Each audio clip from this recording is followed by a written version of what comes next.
Hey guys, tonight we begin a journey into one of history's most haunting mysteries.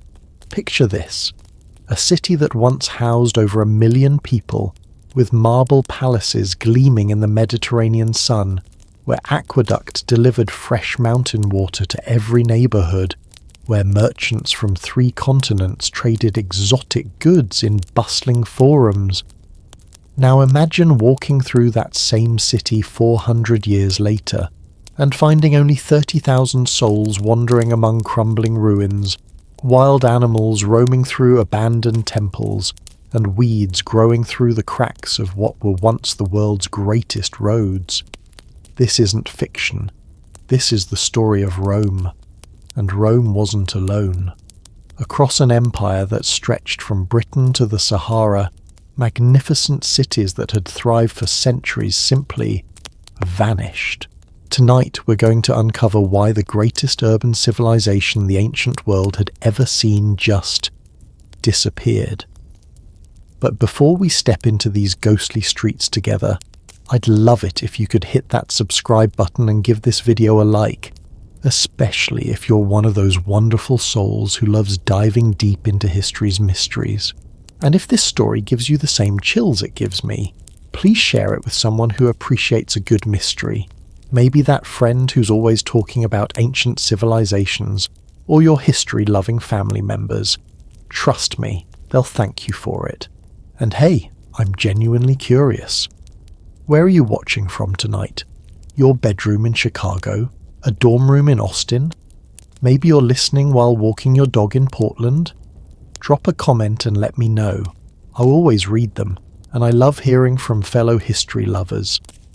Now dim those lights, maybe turn on a fan for that gentle white noise, and let's embark on this incredible journey through time together. You know, there's something almost eerie about standing in what used to be the center of the known world. If you've ever visited Rome today, you might have walked through the Forum Romanum, seeing those scattered columns and broken walls, tourist groups shuffling past with their selfie sticks. But close your eyes for a moment and try to imagine what Professor Greg Wolfe from UCLA tells us it really looked like in the year 400 AD. The Forum wasn't a collection of romantic ruins. It was Times Square, Wall Street and the National Mall all rolled into one. Picture massive marble buildings rising 5, 6, even 7 stories high, their facades covered in intricate carvings that would make modern architects weep with envy. The Basilica Julia alone could hold thousands of people conducting business, settling legal disputes, making deals that would affect trade routes stretching to India and China. And the noise! Oh, the glorious chaos of it all. Merchants shouting in Latin, Greek, Germanic dialects and languages that don't even exist anymore.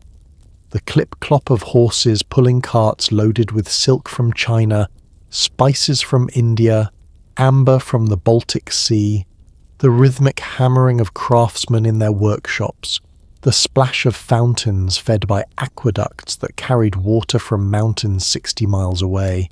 But here's what really blows my mind about Roman cities, and this is something most people don't realize.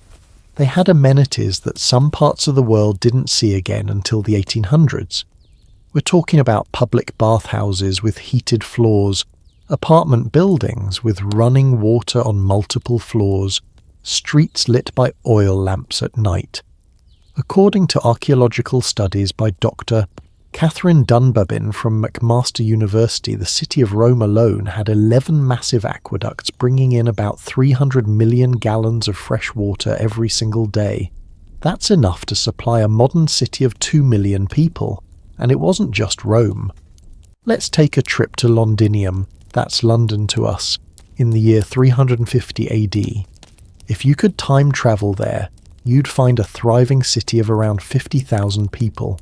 The Thames was bustling with ships from Gaul bringing wine and pottery, while British wool and silver flowed out to the continent. There were Roman baths, a massive amphitheatre, beautiful villas with hypocaust heating systems, and a forum where you could buy everything from Spanish olive oil to Germanic jewellery. Or consider Lutetia, modern-day Paris. Picture this: a sophisticated city built on an island in the Seine, connected to both banks by elegant stone bridges. Roman engineers had turned this Celtic settlement into a miniature Rome, complete with an arena that could seat 15,000 spectators, public baths fed by natural hot springs, and roads connecting it to every corner of Gaul. Now here's where the story gets really fascinating and really tragic. These weren't just big villages that grew randomly. According to research by Professor James Ward Perkins from Oxford, Roman cities were planned with a precision that would impress modern urban planners. Every Roman city followed a similar template: straight roads intersecting at right angles, a central forum for business and politics, public buildings positioned for maximum efficiency, drainage systems that kept the streets clean, and walls designed by military engineers who understood siege warfare better than anyone. But you know what made these cities truly special? It was the people. Imagine being a merchant from Alexandria, arriving in Cologne for the first time. Despite being nearly 2,000 miles from home, you'd find familiar sights everywhere. The same style of public baths where you could relax after a long journey, the same types of shops selling similar goods, the same Roman coins accepted everywhere, and Latin spoken by educated locals.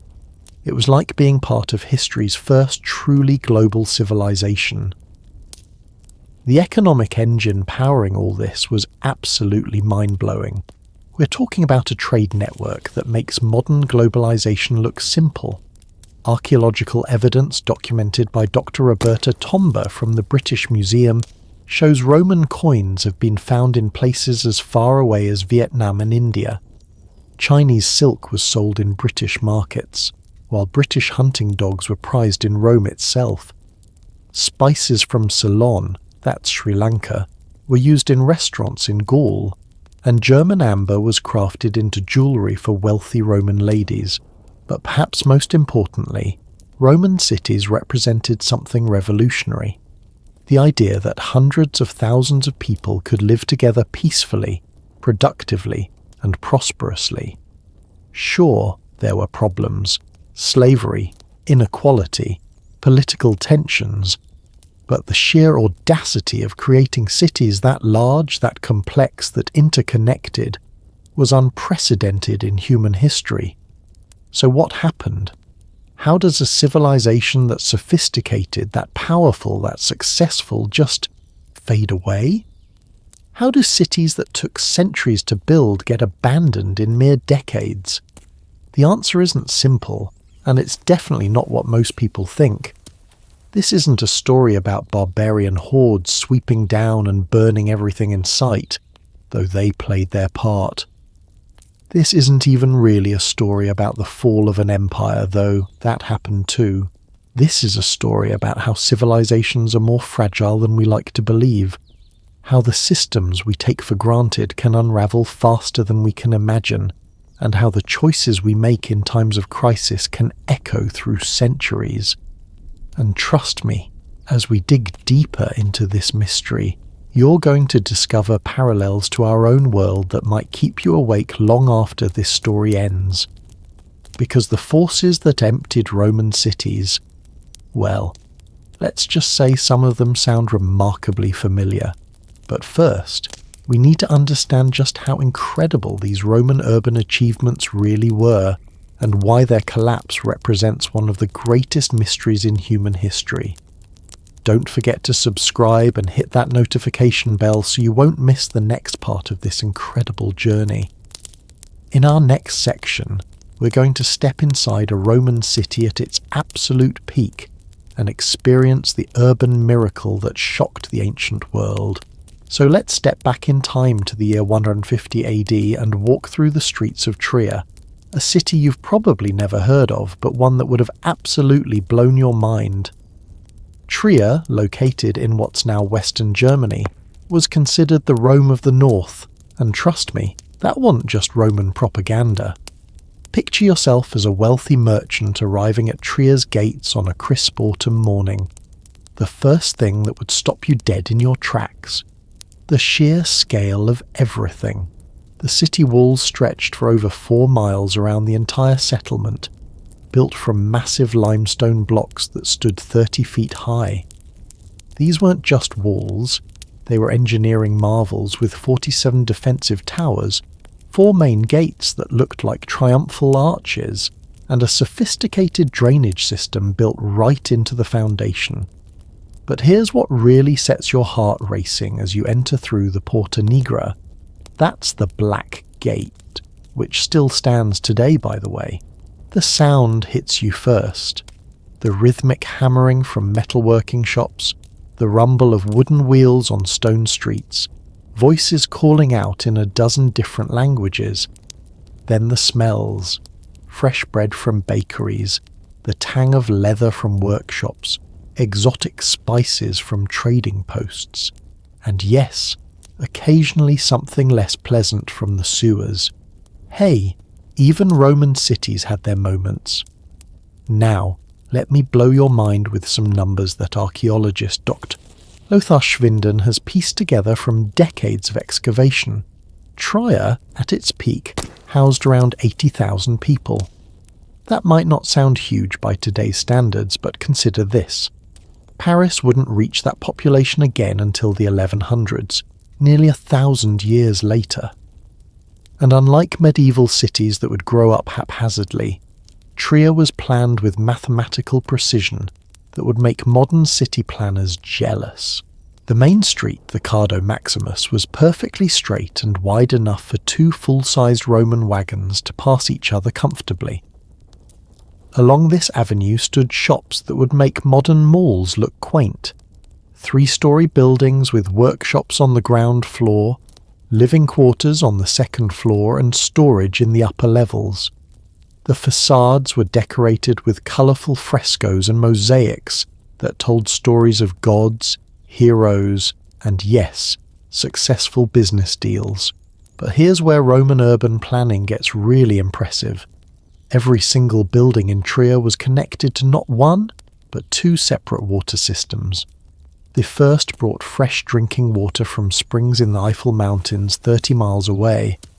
Engineers had calculated the exact gradient needed, just a gentle slope of 2 feet per mile, to keep water flowing steadily without erosion. The second system carried away wastewater through an underground network that would make modern sanitation engineers nod in approval. And speaking of impressive infrastructure, let's talk about something that still gives me goosebumps: the imperial baths of Trier. Picture a complex covering nearly 15 acres. That's bigger than 10 football fields. These weren't just places to get clean. They were social clubs, business centres, gyms and spas all rolled into one. According to research by Professor Hans-Peter Kuhnen from the University of Trier, the caldarium, or hot room, was heated to a toasty 104 degrees Fahrenheit by a Hipparchus system that circulated hot air through hollow walls and floors. Romans would spend hours here, not just bathing but making business deals, gossiping about politics, playing board games or getting massages with imported oils. Can you imagine having a place like that in your neighbourhood, where you could go every day to relax, socialise and conduct business all at the same time? Now here's something that really showcases Roman ingenuity: the amphitheatre. Trier's arena could seat 20,000 spectators. That's 1 in 4 residents. But the engineering behind it was pure genius. The builders carved it directly into a hillside using the natural slope for seating, while creating underground chambers for gladiators, wild animals, and stage machinery. They even installed a sophisticated drainage system that could flood the arena floor for mock naval battles, then drain it completely in under an hour. But you know what really made Roman cities special? It was the diversity. Archaeological evidence from Trier shows us merchants from Britain selling woolen cloaks, traders from Gaul offering fine pottery, Germanic craftsmen creating beautiful metalwork, and even evidence of trade goods from as far away as India and China. In a single marketplace, You could buy British beer, Italian wine, Spanish olive oil, and Germanic amber jewellery. The residential areas tell an equally fascinating story. The wealthy lived in sprawling villas with private courtyards, mosaic floors depicting scenes from mythology, and hypocaust heating in every room. But even ordinary citizens enjoyed amenities that most of medieval Europe wouldn't see again for centuries. Apartment buildings, the Romans called them insulae, featured running water, shared latrines with actual toilet paper, well, sponges on sticks, but still, and ground floor shops where residents could buy everything from fresh bread to imported silk. Here's something that always amazes me. Roman cities were incredibly cosmopolitan. Tombstone inscriptions from Trier mention people from Africa, Syria, Spain, Britain, and dozens of Germanic tribes, all living and working together. A Syrian merchant might live next door to a British soldier's family, while a Germanic craftsman's daughter might marry a Gallic wine trader's son. This level of cultural integration wouldn't be seen again in European cities until the modern era. And the technology? Oh, the technology would have seemed like magic to people from other civilizations. Trier had street lighting, oil lamps maintained by city workers who lit them every evening and extinguished them at dawn. There were public libraries with thousands of scrolls, public schools where children learned to read and write in Latin, and even a postal system that could carry messages across the empire faster than anything the world would see again until the invention of the telegraph. But perhaps most impressive was the sheer audacity of Roman urban planning. These weren't cities that just grew randomly around a market or fortress. According to Professor Ward Perkins' groundbreaking research, every Roman city was designed as a miniature version of Rome itself, with the same basic layout, the same types of buildings, the same civic institutions. It was like having a franchise system for civilization. You could travel from Hadrian's Wall in northern England to the Sahara Desert in Africa and find familiar urban environments everywhere you went. The economic sophistication was equally mind-blowing. Trier had banks that could transfer money to accounts in other cities, insurance companies that protected merchants' cargo during long-distance trade, and even what we'd recognize today as corporations, business partnerships that could outlast their founders and operate across multiple cities simultaneously. Now, I want you to imagine the confidence it took to build something like this. Roman engineers didn't just plan for their own lifetimes, they built for eternity. Those massive aqueducts were designed to serve cities for centuries. The road networks were planned to handle traffic loads that wouldn't be matched again until the automobile age. The amphitheatres and bathhouses were built with the assumption that Roman civilization would last forever. And for over 4 centuries it seemed like they were right. Cities like Trier weren't just surviving, they were thriving, growing, innovating. The population was increasing, trade was expanding, and new technologies were being developed and shared across the empire. If you were a Roman citizen in 150 AD, you might have reasonably assumed that your great-great-grandchildren would live in an even more magnificent city than yours. But here's where our story takes a darker turn, and where the mystery really begins to unfold. Because all of this confidence, all of this sophisticated urban planning, all of this incredible infrastructure, it was built on foundations that were far more fragile than anyone realized. What if I told you that beneath all this urban magnificence lay an economic system so complex, so interconnected, and so dependent on perfect conditions that even small disruptions could trigger catastrophic failures? The economic engine that powered these urban miracles was about to face challenges that its creators never saw coming. What I'm about to tell you might completely change how you think about ancient economics. Because behind all those magnificent Roman cities we just explored was an economic machine so sophisticated, so ruthlessly efficient, that it makes modern capitalism look like a lemonade stand. And understanding this economic engine isn't just fascinating, it's absolutely crucial to understanding why everything eventually collapsed. Let me take you inside the mind of Marcus Aurelius Gaius, not the emperor, but a fictional merchant whose story is based on real archaeological evidence from the trading archives of Canis, an ancient city in modern-day Turkey. It's the year 180 AD, and Marcus has just received what we'd call today a business opportunity of a lifetime. Picture Marcus sitting in his villa in Aquileia, a massive port city at the northern tip of the Adriatic Sea. He's just gotten word through the Roman postal system, which, by the way, could deliver messages across the empire faster than anything Europe would see again until the 1800s, that there's a shortage of British wool in Alexandria, Egypt. Now, here's where the Roman economic system gets absolutely mind-blowing.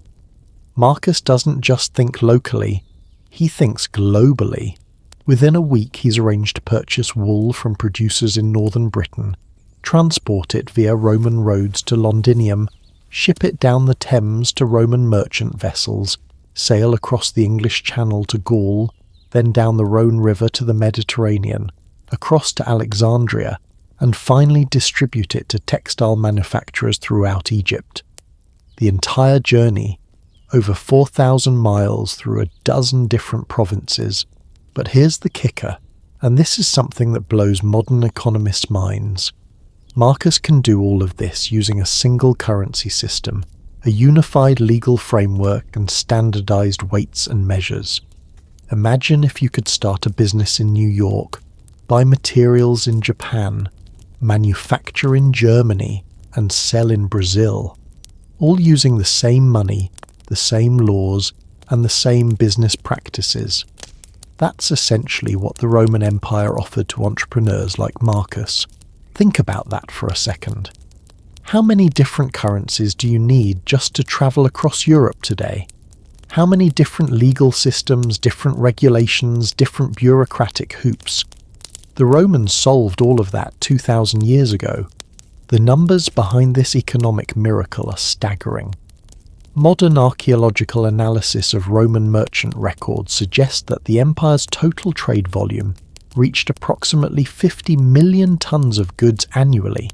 To put that in perspective, that's roughly equivalent to the entire annual trade volume of medieval Europe at its peak. Except the Romans were moving this much stuff back in the 2nd century AD. Now, let's dive deeper into how this machine actually worked, because this is where things get really fascinating. The foundation of everything was the Roman road system, 25 major highways stretching over 50,000 miles, with another 200,000 miles of secondary roads connecting every significant settlement. But these weren't just paths through the wilderness. According to engineering studies by Professor Isaac Moreno Gallo from the University of Burgos, Roman roads were built like modern highways, multiple layers of foundation stones, drainage systems, mile markers, rest stops, and even the ancient equivalent of truck stops. A merchant travelling from Rome to Cologne, that's about 800 miles, could make the journey in just 40 days, including stops.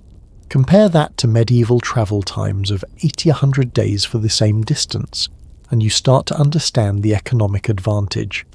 Speed meant fresher goods, lower spoilage rates, and the ability to respond quickly to market demands. But the real genius was in the financial systems.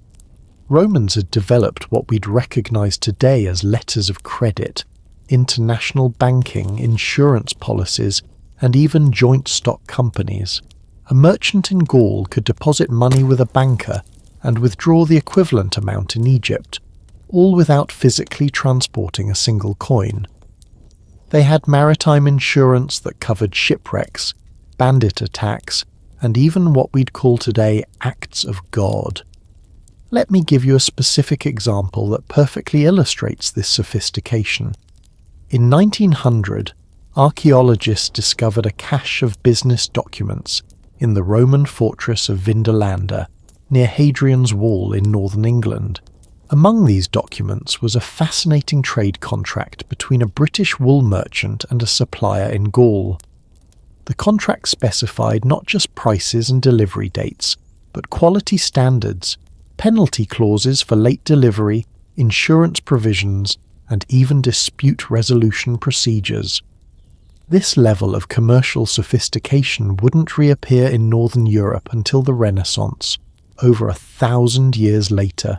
Can you imagine conducting business with that level of legal protection and financial security 2,000 years ago? The scale of specialization was equally impressive. Take the island of Rhodes, for example. By the 2nd century AD, Rhodes had become the ancient world's shipping insurance capital. According to research by Professor Nicholas Purcell from Oxford, Rhodian maritime law was so respected that merchants from Britain to Syria would specify Rhodian terms in their contracts. The island's entire economy was built around providing financial services to long-distance traders. They were essentially the ancient equivalent of Lloyd's of London. Or consider the Spanish silver mines of New Carthage. Modern estimates by mining historian Claude Domergue suggest these mines produced over 200 tons of silver annually at their peak. That's enough silver to mint 50 million denarii every year. This wasn't just random digging in the ground. The Romans had developed hydraulic mining techniques, used advanced engineering to drain underground water, and created the world's first industrial-scale mining operations. The social cost was horrific. It's estimated that 40,000 slaves worked these mines under brutal conditions, but the economic impact was revolutionary. And here's something that really showcases the interconnectedness of the Roman economy: the pepper trade.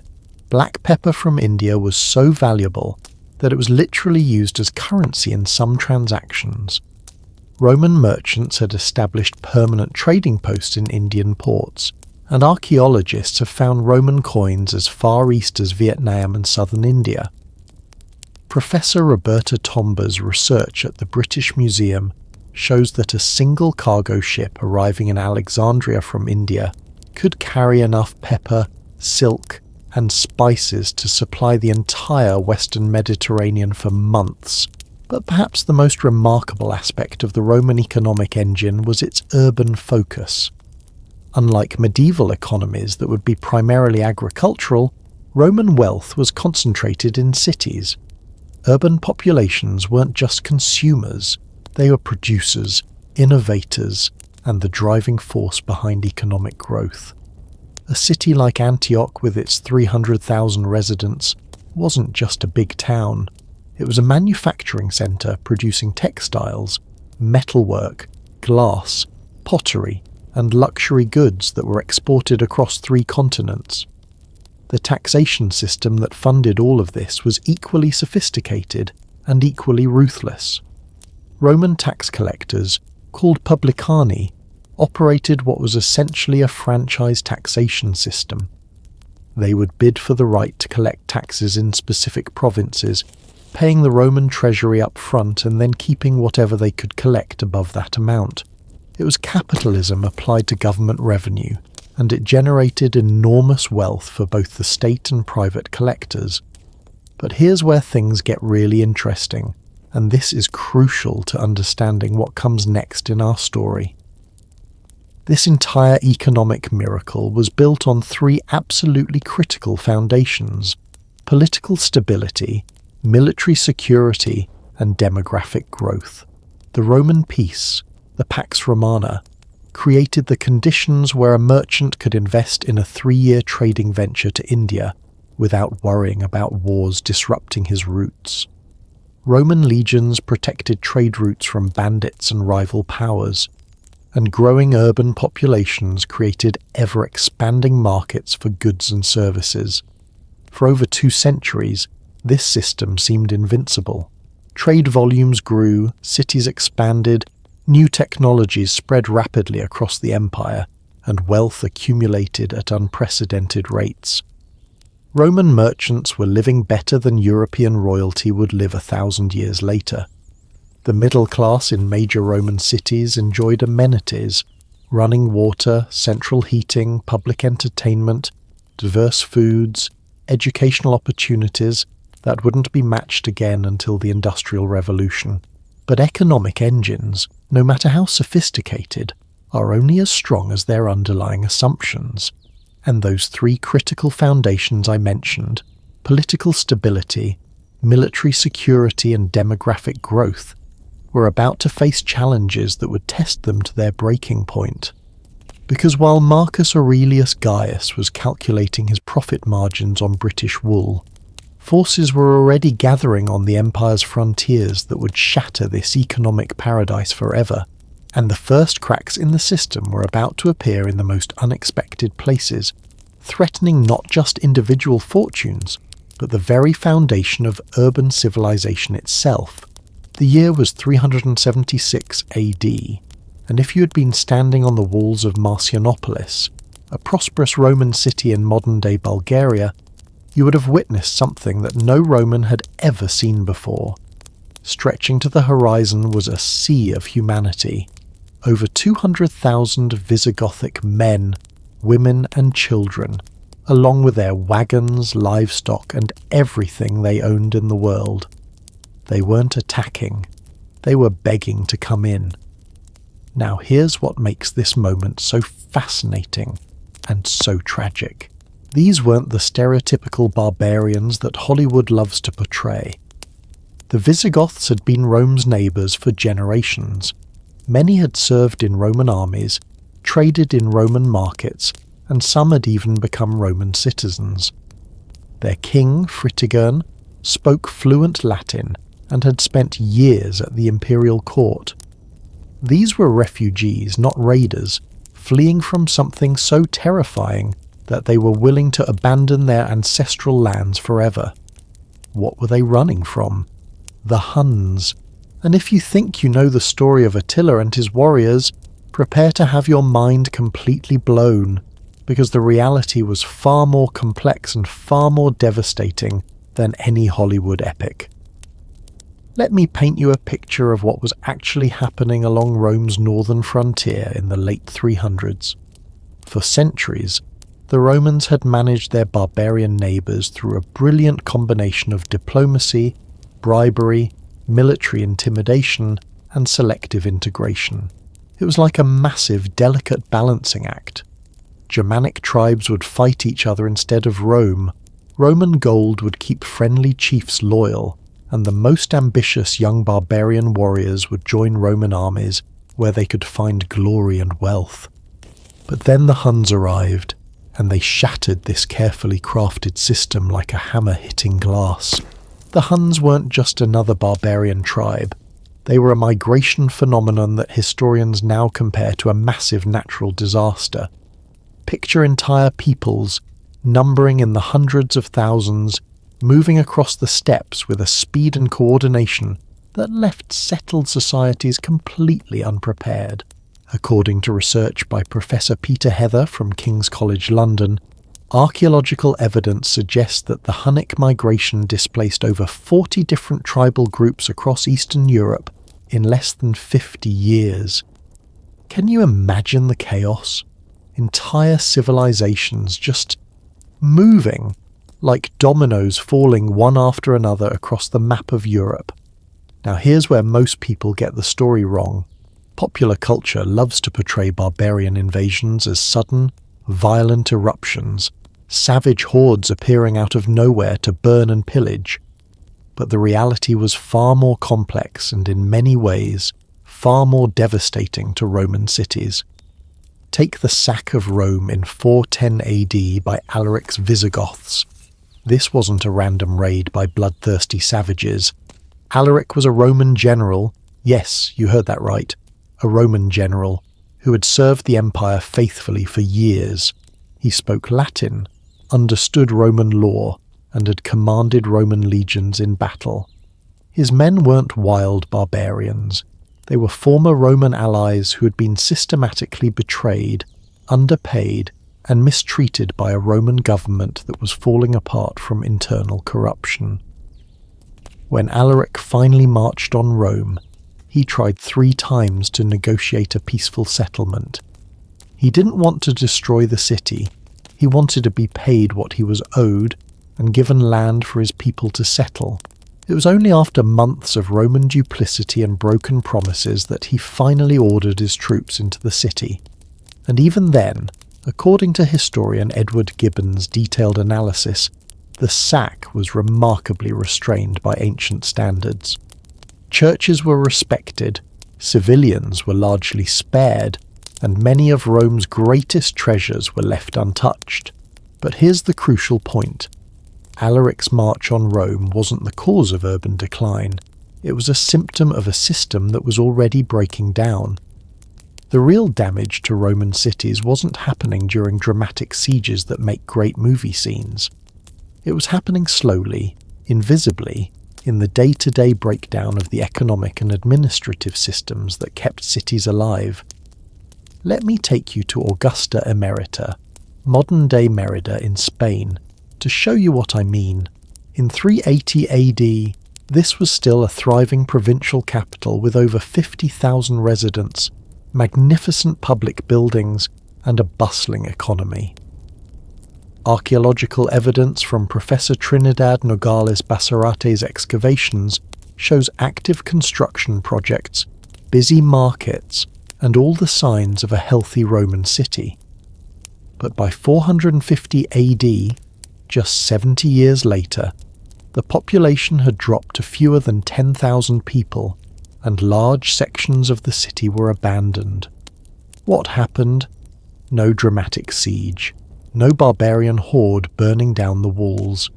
Instead, there was a slow strangulation of the systems that kept the city alive. Tax collection became irregular as barbarian groups disrupted rural areas. Trade routes became unsafe as bandit activity increased. The Roman administration gradually lost control of the countryside, which meant urban markets couldn't get the food and raw materials they needed. Here's a specific example that really illustrates this process. In 406 AD, a massive coalition of Vandals, Alans and Suebi crossed the frozen Rhine River and poured into Gaul. But they didn't march straight to major cities and besiege them. Instead, they spread out across the countryside, settling wherever they found good land. For the rural population, this might have meant new landlords, but not necessarily catastrophic change. Many barbarian leaders were eager to maintain agricultural production. But for cities like Trier, Reims and Cologne, this rural occupation was a death sentence. Urban populations depended on food surpluses from the countryside. They depended on taxes collected from rural areas to pay for public services. They depended on rural markets to buy urban manufactured goods. When barbarian groups settled in the countryside and started operating outside the Roman economic system, cities began to starve, not literally, but economically. Think about it this way. If tomorrow all the farms around your city suddenly stopped participating in the modern economy, stopped paying taxes, stopped buying your city's products, how long would your urban infrastructure last? The psychological impact was equally devastating. Roman cities had always been symbols of civilization, order, and permanence. Citizens took pride in their public buildings, their civic institutions, their connection to the eternal empire. But as barbarian groups established their own kingdoms within former Roman territory, as Roman administration became increasingly unreliable, as trade networks fragmented, urban populations began to lose faith in the future. And here's something fascinating that archaeological evidence has revealed. In many cases, barbarian groups actually tried to preserve Roman urban infrastructure. The Ostrogothic king Theodoric the Great, who ruled Italy from 493 to 526 AD, spent enormous resources maintaining Roman aqueducts, repairing public buildings, and keeping urban institutions functioning. According to historian Cassiodorus, who served in Theodoric's administration, the king understood that cities were the source of wealth and power. But, and this is crucial, barbarian leaders faced an impossible challenge. Roman cities required Roman-level resources to maintain. The tax systems, trade networks, and administrative structures that had sustained urban life for centuries were incredibly complex and interdependent. Once those systems were disrupted, even well-intentioned barbarian kings couldn't put them back together. Imagine trying to maintain a modern city's infrastructure: water treatment plants, electrical grids, telecommunications networks, after the collapse of the federal government, the breakdown of international trade, and the fragmentation of the national economy. That's essentially what barbarian rulers were attempting when they tried to preserve Roman cities. Some succeeded for a while. Ravenna, under Ostrogothic rule, remained a magnificent city well into the 6th century. Toledo flourished as the capital of Visigothic Spain, but these were exceptions, and even they eventually succumbed to the broader trend of urban decline. The tragic irony is that many barbarian leaders genuinely admired Roman civilization and wanted to preserve it. They saw themselves not as destroyers but as inheritors of Roman greatness. But the very act of barbarian settlement, however peaceful, disrupted the delicate economic and administrative networks that Roman cities needed to survive. And here's the thing that keeps historians up at night. This process was largely irreversible. Once a Roman city lost its economic base, once its population dropped below the critical mass needed to maintain urban infrastructure, once its connection to imperial trade networks was severed, it became incredibly difficult to rebuild. Medieval Europe would eventually develop new forms of urban life, but it would take centuries, and the new cities would be fundamentally different from their Roman predecessors.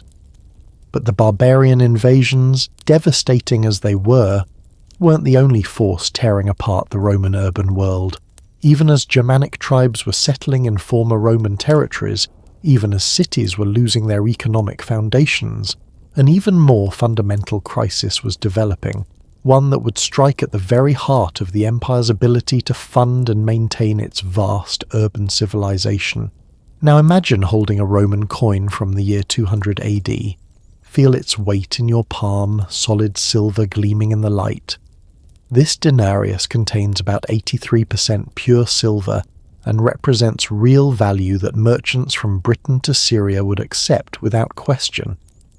Now picture the same silver coin from 270 AD, lighter, duller, containing barely 5% actual silver. In just 70 years, the Roman Empire had essentially destroyed its own money. And when your money dies, your cities die with it. This is the story of one of history's most catastrophic economic collapses, and it's about to show you how even the mightiest civilizations can crumble from within. Let me take you inside the imperial mint at Rome in the year 238 AD, where you would have witnessed something that would have shocked Marcus Aurelius himself. Workers are melting down perfectly good silver coins and mixing them with copper, tin and bronze. The finished silver denarii contain only 60% actual silver, a debasement that would have been considered treason just decades earlier. But Emperor Gordian III has no choice. The empire is broke, the armies demand pay, and there simply isn't enough silver left in the treasury. How did we get here? The answer lies in a vicious cycle that economist Michael Foldvary calls the classic imperial death spiral. It goes like this.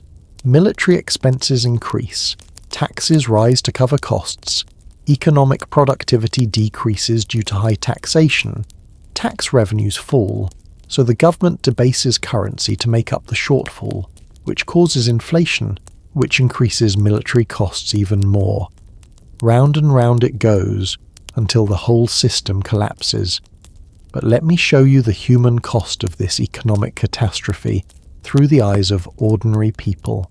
In Pompeiopolis, a mid-sized city in modern-day Turkey, archaeologist Dr. Clive Voss discovered something heartbreaking in the ruins. Hordes of coins buried in the walls of houses, hidden beneath floor tiles stuffed into pottery jars. These weren't the treasures of wealthy merchants. They were the life savings of ordinary citizens who watched helplessly as their money became worthless.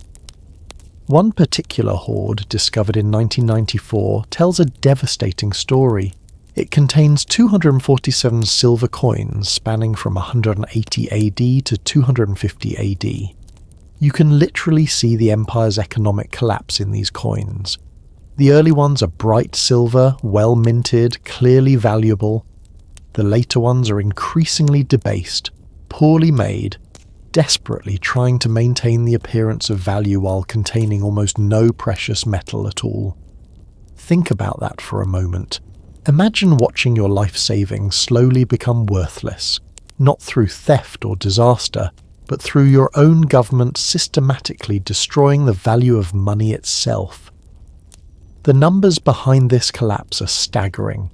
According to research by monetary historian Kevin Butcher from the University of Warwick, the silver content of Roman denarii fell from 83% under Marcus Aurelius to just 5% under Gallienus, a 94% devaluation in less than a century. To put that in modern terms, it would be like watching a $100 bill become worth $5 in your lifetime. But currency debasement was just the beginning. The real economic destruction came from what economists call Gresham's law. Bad money drives out good money. As Romans realized their new coins contained less silver, they started hoarding the old valuable coins and spending only the debased ones. This meant that good silver disappeared from circulation, while worthless metal flooded the markets. The psychological impact was devastating. Roman citizens had trusted their currency for centuries. Silver denarii had been the backbone of Mediterranean commerce since Augustus. Suddenly, merchants in Alexandria were refusing Roman coins, traders in Gaul were demanding payment in gold, and even local markets were reverting to barter systems. Let me paint you a picture of what this looked like in everyday life. In 260 AD, a loaf of bread in Rome cost about half a denarius. By 280 AD, that same loaf cost 50 denarii. By 300 AD, it cost 200 denarii. Prices weren't just rising, they were exploding at rates that would make modern hyperinflation look mild. But here's where the story gets really tragic for Roman cities. Urban populations were completely dependent on the monetary economy. Unlike rural farmers who could grow their own food, city dwellers needed to buy everything with money. When that money became worthless, urban life became impossible. Take the city of Autumn in Gaul, for example. In 250 AD, it was a thriving commercial centre with over 40,000 residents. Archaeological evidence from Professor Pierre Pignon shows busy markets, active construction, and all the signs of urban prosperity. But as currency collapsed, trade networks broke down. Merchants stopped coming to the markets because Roman money wasn't worth the goods they were selling. Local craftsmen couldn't afford raw materials because prices were changing daily. Construction projects halted because workers demanded payment in food rather than increasingly worthless coins. By 280 AD, Autumn's population had fallen to fewer than 15,000 people. Large sections of the city were abandoned, not because of barbarian attacks or natural disasters, but because the economic foundation of urban life had simply evaporated. The government's response made everything worse. Instead of addressing the underlying fiscal problems, successive emperors doubled down on currency debasement. Aurelian introduced new bronze coins coated with silver, essentially counterfeiting his own money. Diocletian tried to fix prices by imperial decree, threatening death for anyone who charged more than official rates. But you can't solve inflation by making it illegal. any more than you can solve drought by outlawing thirst. And here's something that really shows the human cost: the disappearance of public inscriptions. For centuries, wealthy Romans had funded public buildings, festivals and infrastructure projects, immortalizing their generosity in stone inscriptions. But as inflation destroyed wealth and made long-term planning impossible, these inscriptions virtually disappeared. According to epigraphist Dr. Russell Meigs, the number of public benefaction inscriptions drops by over 80% between 250 and 300 AD. What does that tell us?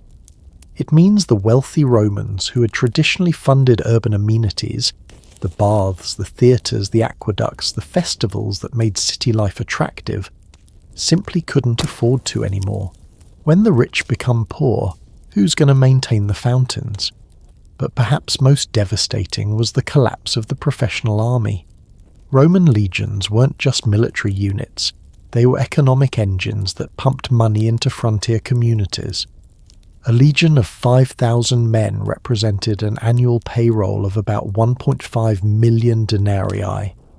That money supported not just soldiers, but their families, the merchants who sold them goods, the craftsmen who made their equipment, the farmers who fed them. Legionary bases were essentially small cities built around military spending.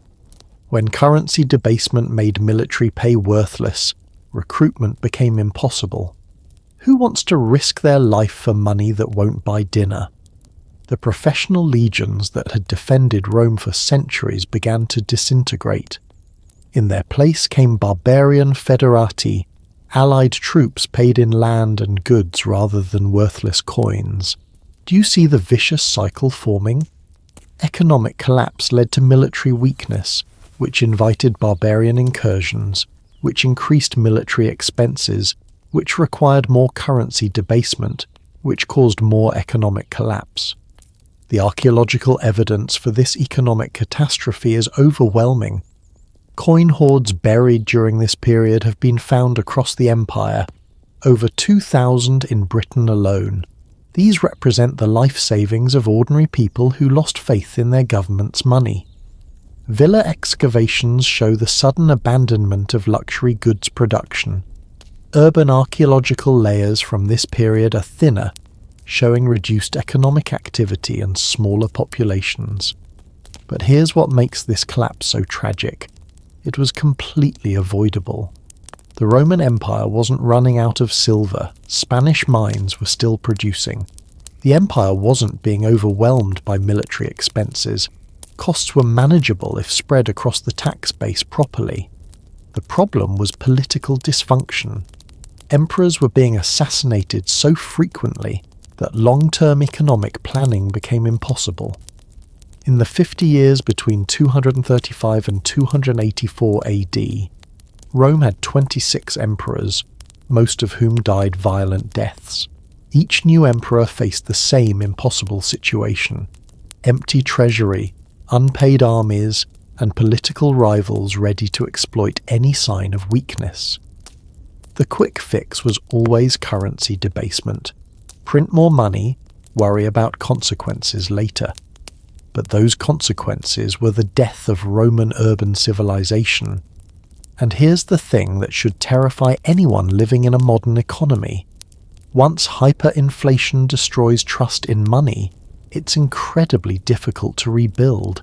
Even when Diocletian finally stabilized the currency in the early 300s, Roman cities never fully recovered.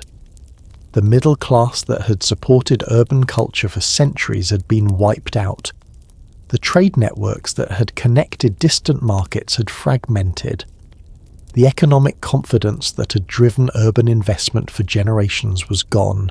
But as devastating as this economic collapse was, it was about to intersect with an even more fundamental transformation, one that would completely redefine what Roman civilization meant and how people chose to live their lives.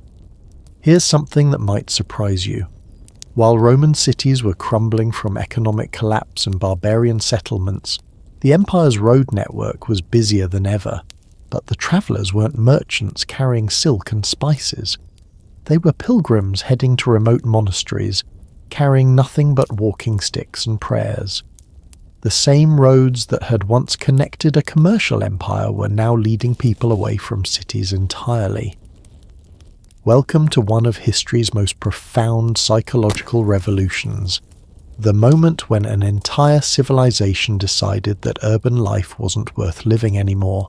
Picture yourself in the year 380 AD, standing at a crossroads outside Milan, literally and figuratively. To your left, the road leads to the city centre, where you can still see the massive amphitheatre, the marble baths, the bustling forums that represent 1,000 years of Roman urban achievement. To your right, a dusty path winds toward the hills, where a new kind of community is taking root. Christian monasteries that deliberately reject everything the city represents. Which path would you choose? For an increasing number of Romans, the answer was becoming surprisingly clear. Let me tell you the story of Paulinus of Nola, because his journey perfectly captures this incredible transformation. Paulinus was everything a Roman was supposed to be. Wealthy, educated, politically connected, owner of vast estates across the empire. In 380 AD, he was living the Roman dream in a magnificent villa in Bordeaux, complete with marble floors, heated baths, and servants attending to his every need. Then, in 389 AD, he did something that shocked Roman high society. He gave it all away. Every villa, every estate, every luxury, sold, with the proceeds donated to the poor. He and his wife moved to a simple Christian community in Nola, Italy, where they spent their days in prayer, manual labour, and caring for pilgrims. The man who could have commanded armies chose instead to wash the feet of strangers. Was Paulinus crazy? Or was he responding to something profound that was happening to Roman civilization itself? According to historian Peter Brown's groundbreaking research, Paulinus wasn't alone. Across the empire, wealthy Romans were abandoning urban life in unprecedented numbers. They weren't fleeing to country estates for vacation. They were permanently rejecting the urban values that had defined Roman civilization for centuries. Think about what this meant. For 1,000 years, Romans had believed that civilization meant cities. Barbarians lived in forests and fields. Civilized people lived in marble-paved urban centres with theatres, baths and forums. But suddenly, the most admired figures in Roman society were hermits living in caves, monks sleeping on straw mats, and holy women who deliberately chose poverty over prosperity. The numbers tell an incredible story.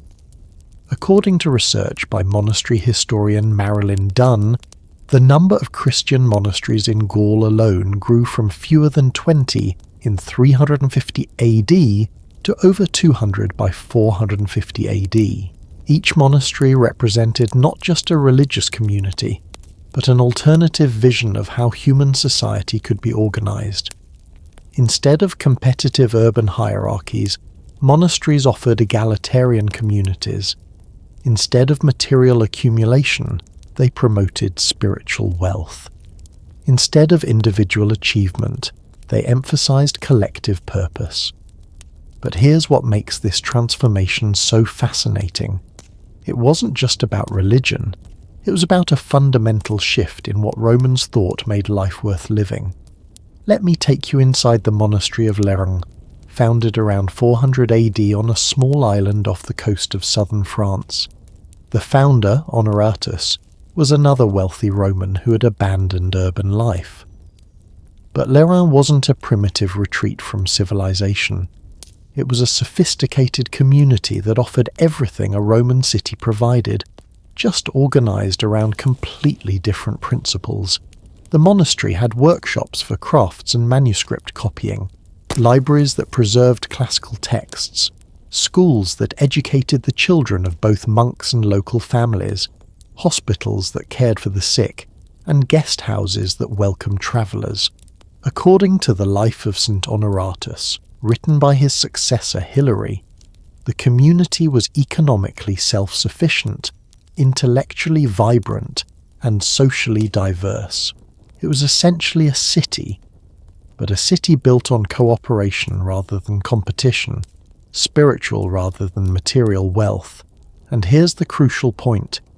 People were choosing this life not because they were forced to, but because urban life had lost its appeal. Roman cities in the 4th and 5th centuries were increasingly violent, economically unstable, and socially divided.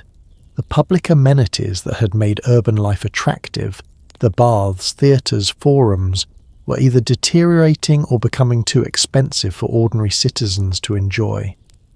Meanwhile, Christian communities offered something that traditional Roman society couldn't: security, purpose, and genuine equality. In a world where imperial politics were deadly, barbarian raids were frequent, and economic collapse was constant, the monastery began to look less like an escape from civilization and more like its logical evolution. The psychological impact of this shift was enormous. For centuries, Romans had derived their identity from their connection to urban institutions, their membership in guilds, their participation in civic festivals, their attendance at gladiatorial games, their patronage of public buildings. But Christianity offered a completely different source of identity: membership in the community of the faithful, participation in eternal rather than temporal affairs, and service to God rather than Caesar. This wasn't just a religious conversion, it was a cognitive revolution. Romans were literally rewiring their brains to value different things, seek different goals, and organize their lives around different principles. Let me give you a specific example of how this played out. In 407 AD, the city of Trier, that magnificent Rome of the North we explored earlier, faced a crisis. Barbarian raids had disrupted the surrounding countryside, trade had declined, and the imperial court had moved to Ravenna. The traditional Roman response would have been to strengthen the walls, raise taxes, and recruit more soldiers. Instead, something unprecedented happened. According to the Chronicle of Hydacius, a significant portion of Trier's population simply left. They didn't flee in panic. They made deliberate decisions to join Christian communities in rural areas. Wealthy families donated their urban properties to the church and moved to monastery-supported agricultural settlements. Craftsmen closed their city workshops and joined religious communities where their skills were used for spiritual rather than commercial purposes. By 420 AD, Trier's population had dropped from 80,000 to fewer than 20,000 people. But here's the fascinating part. Many of the people who left weren't economic refugees. They were spiritual pioneers who had concluded that urban life was spiritually bankrupt. This pattern repeated across the empire. Antioch, once a glittering metropolis of 300,000 people, saw massive population outflows to surrounding monasteries. Alexandria, the intellectual capital of the ancient world, lost many of its best minds to Christian schools in the Egyptian desert. Even Rome itself experienced what historian Chris Wickham calls voluntary deurbanization, as wealthy Christians chose ascetic lifestyles over urban luxury. But perhaps most significantly, this movement was changing how Romans thought about infrastructure and public space. Traditional Roman cities had been built around public amenities funded by wealthy citizens seeking social status. But Christianity taught that true honor came from helping the poor, not impressing the powerful. So instead of funding new amphitheatres or bathhouses, wealthy Christians began funding hospitals, orphanages, and pilgrim hostels. Instead of competitive public displays, they organized cooperative charitable works. The urban landscape itself began to reflect these new values. Churches replaced temples, hospices replaced gymnasiums, and monastery gardens replaced ornamental forums. Have you ever wondered what it would feel like to live through such a fundamental transformation in social values? To watch an entire civilization decide that everything their ancestors had built was somehow wrong? The archaeological evidence for this transformation is striking. Excavations across the former empire show the same pattern. Traditional Roman public buildings falling into disrepair, while Christian structures receive new investment. Villa sites show evidence of conversion to religious use. Urban workshops close while monastery scriptorias expand their operations. But here's what makes this story so poignant. The Romans who chose monastic life weren't rejecting civilization. They were trying to save it. In their view, traditional Roman cities had become morally corrupt, economically predatory, and spiritually empty. Monasteries represented an attempt to preserve what was best about Roman culture: learning, law, technological skill, administrative competence, while discarding what had become toxic. And in many ways, they succeeded. When urban life collapsed across Western Europe, it was often monasteries that preserved classical texts, maintained agricultural techniques, and provided the social services that governments could no longer deliver. But this spiritual revolution was about to collide with an even more fundamental challenge to Roman urban life, one that would literally reshape the physical landscape of Europe and make the old Roman world impossible to sustain. There's something absolutely mind-blowing that most people don't realize about Roman roads. They weren't just transportation networks. They were the arteries of civilization itself. When those arteries started to harden and clog, the entire body of Roman urban life began to die. And the story of how the world's greatest road system became unusable is one of the most fascinating examples of how infrastructure collapse can doom an entire civilization. Imagine standing on the Via Appia in the year 200 AD, that magnificent highway connecting Rome to the port of Brindisi, 350 miles to the southeast. You'd see a river of activity, merchant caravans loaded with eastern spices, imperial messengers racing between way stations, wealthy Romans travelling in comfortable carriages, soldiers marching in perfect formation, and ordinary citizens making pilgrimages to distant shrines. Now picture that same road in 450 AD. The beautiful stone pavement is cracked and overgrown with weeds. Bridges have collapsed into rivers below. Way stations stand empty and crumbling. What was once the empire's main commercial artery has become a dangerous path used only by desperate travellers and bands of brigands. How did this happen? How does the world's most sophisticated transportation network simply disappear? The answer reveals something profound about how civilizations depend on maintenance systems that most people never think about until they're gone. Let me take you behind the scenes of Roman road maintenance, because understanding this system will help you appreciate just how catastrophic its collapse really was. Roman roads weren't just built and forgotten. They required constant, sophisticated upkeep that employed thousands of people across the empire. Every major road had a curator viarum, essentially a highway superintendent responsible for maintaining a specific section. These weren't just ceremonial positions. They were complex engineering jobs that required understanding drainage, stone cutting, bridge construction, and traffic management. According to inscriptional evidence collected by Professor Raymond Chevalier, a single curator might supervise hundreds of workers: stonemasons, carpenters, metal workers, and specialized teams for different types of repairs. The economics were staggering. Research by transportation historian Anne Kolb suggests that maintaining the Roman road network cost approximately 2% of the empire's total annual revenue, roughly equivalent to what modern countries spend on highway maintenance today. But here's the crucial difference.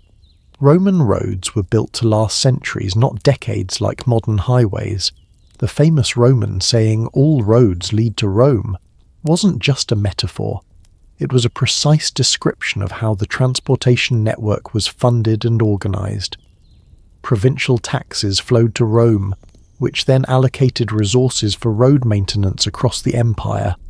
Local communities were responsible for minor repairs, but major reconstruction projects were funded and supervised by imperial engineers.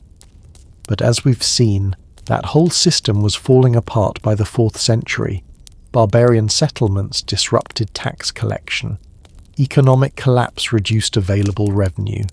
Political instability made long-term infrastructure planning impossible. And here's where the road story gets really tragic. Once Roman road maintenance stopped, the roads deteriorated incredibly quickly. Let me show you exactly how this happened using the Via Domitia, the great highway connecting Italy to Spain through southern Gaul.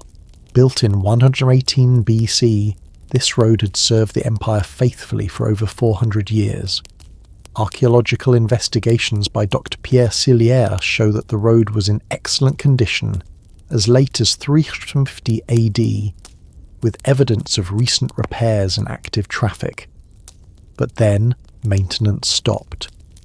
Without regular cleaning, drainage ditches filled with debris, causing water to pool on the road surface. Without stone replacement, heavy wagon traffic created ruts and cracks. Without bridge repairs, winter floods washed away supports, making river crossings impassable. By 450 AD, large sections of the Via Domitia were completely unusable. Can you imagine trying to maintain your local highway system without government funding, professional engineers, or organized labor? That's essentially what happened to the Roman road network. The human cost was enormous. Roman cities had been designed around the assumption of reliable, fast transportation. Urban populations depended on food shipments from distant agricultural regions. Craftsmen relied on raw materials from specialized suppliers hundreds of miles away. Merchants needed predictable travel times to make profitable trades. When roads became unreliable, all of these urban systems began to fail. Let me give you a specific example from Lugdunum, modern-day Lyon, France. This city had thrived as a transportation hub where roads from Britain, Germany, Spain and Italy converged. Merchants would arrive from across the empire, exchange goods, and redistribute them to their final destinations. But as road conditions deteriorated, long-distance merchants stopped coming to Lugdunum.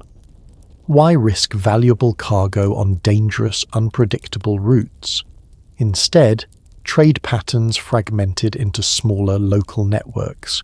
According to archaeological evidence analysed by Professor Armand Desbat, the city's famous pottery workshops, which had exported their products across Gaul, suddenly stopped production around 420 AD, not because demand disappeared, but because transportation had become too unreliable. Lugdunum's population, which had peaked at over 50,000 people, dropped to fewer than 10,000 by 500 AD.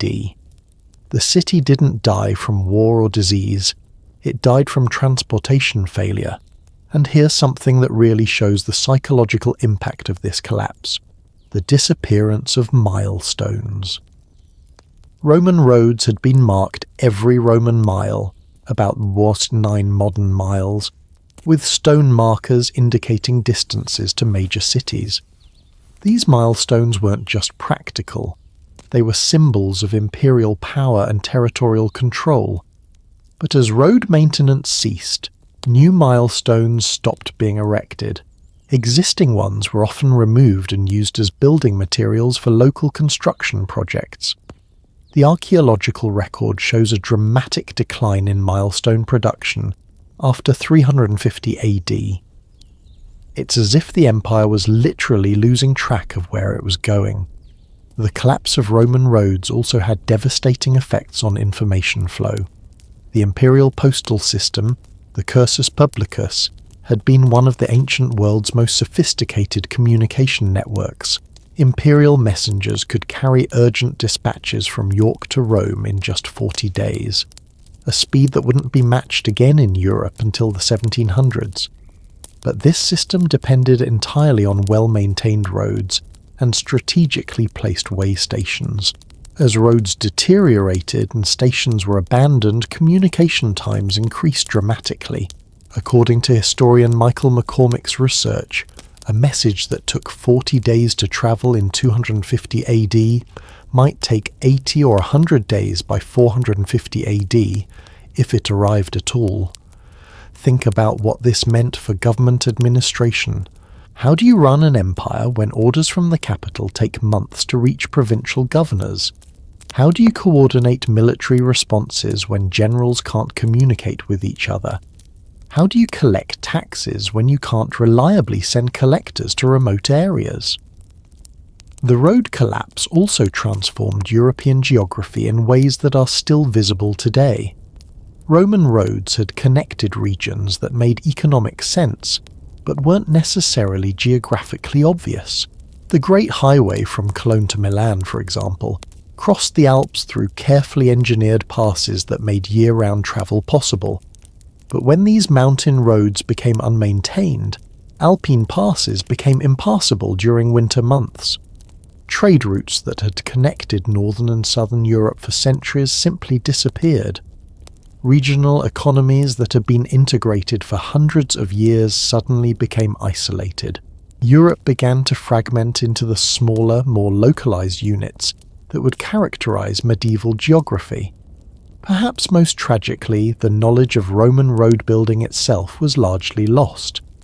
These weren't just construction techniques. They were sophisticated engineering systems that had taken centuries to develop and perfect. When the institutional framework for maintaining roads collapsed, the expertise went with it.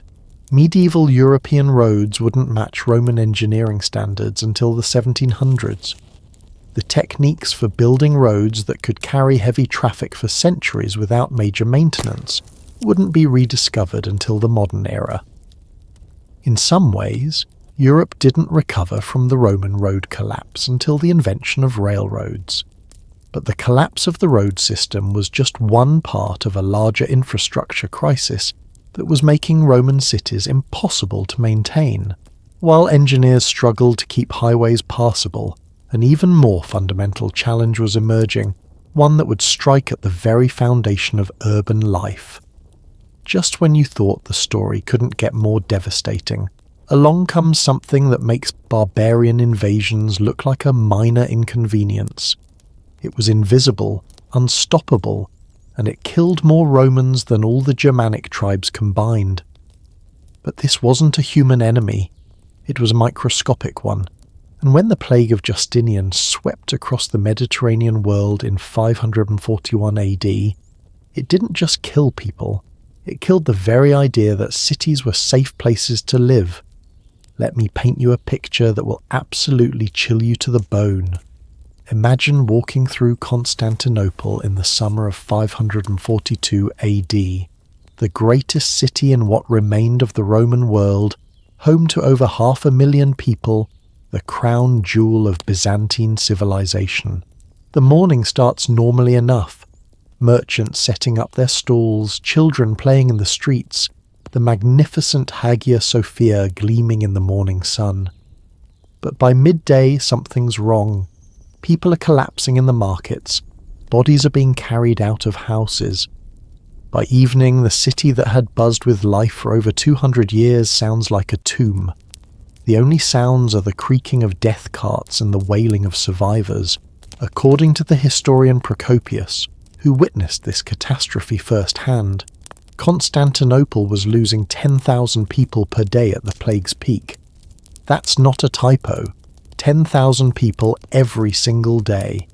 In a city of 500,000, that meant 1 in 50 residents was dying daily. Can you even imagine such horror? But here's what makes this plague so significant for our story.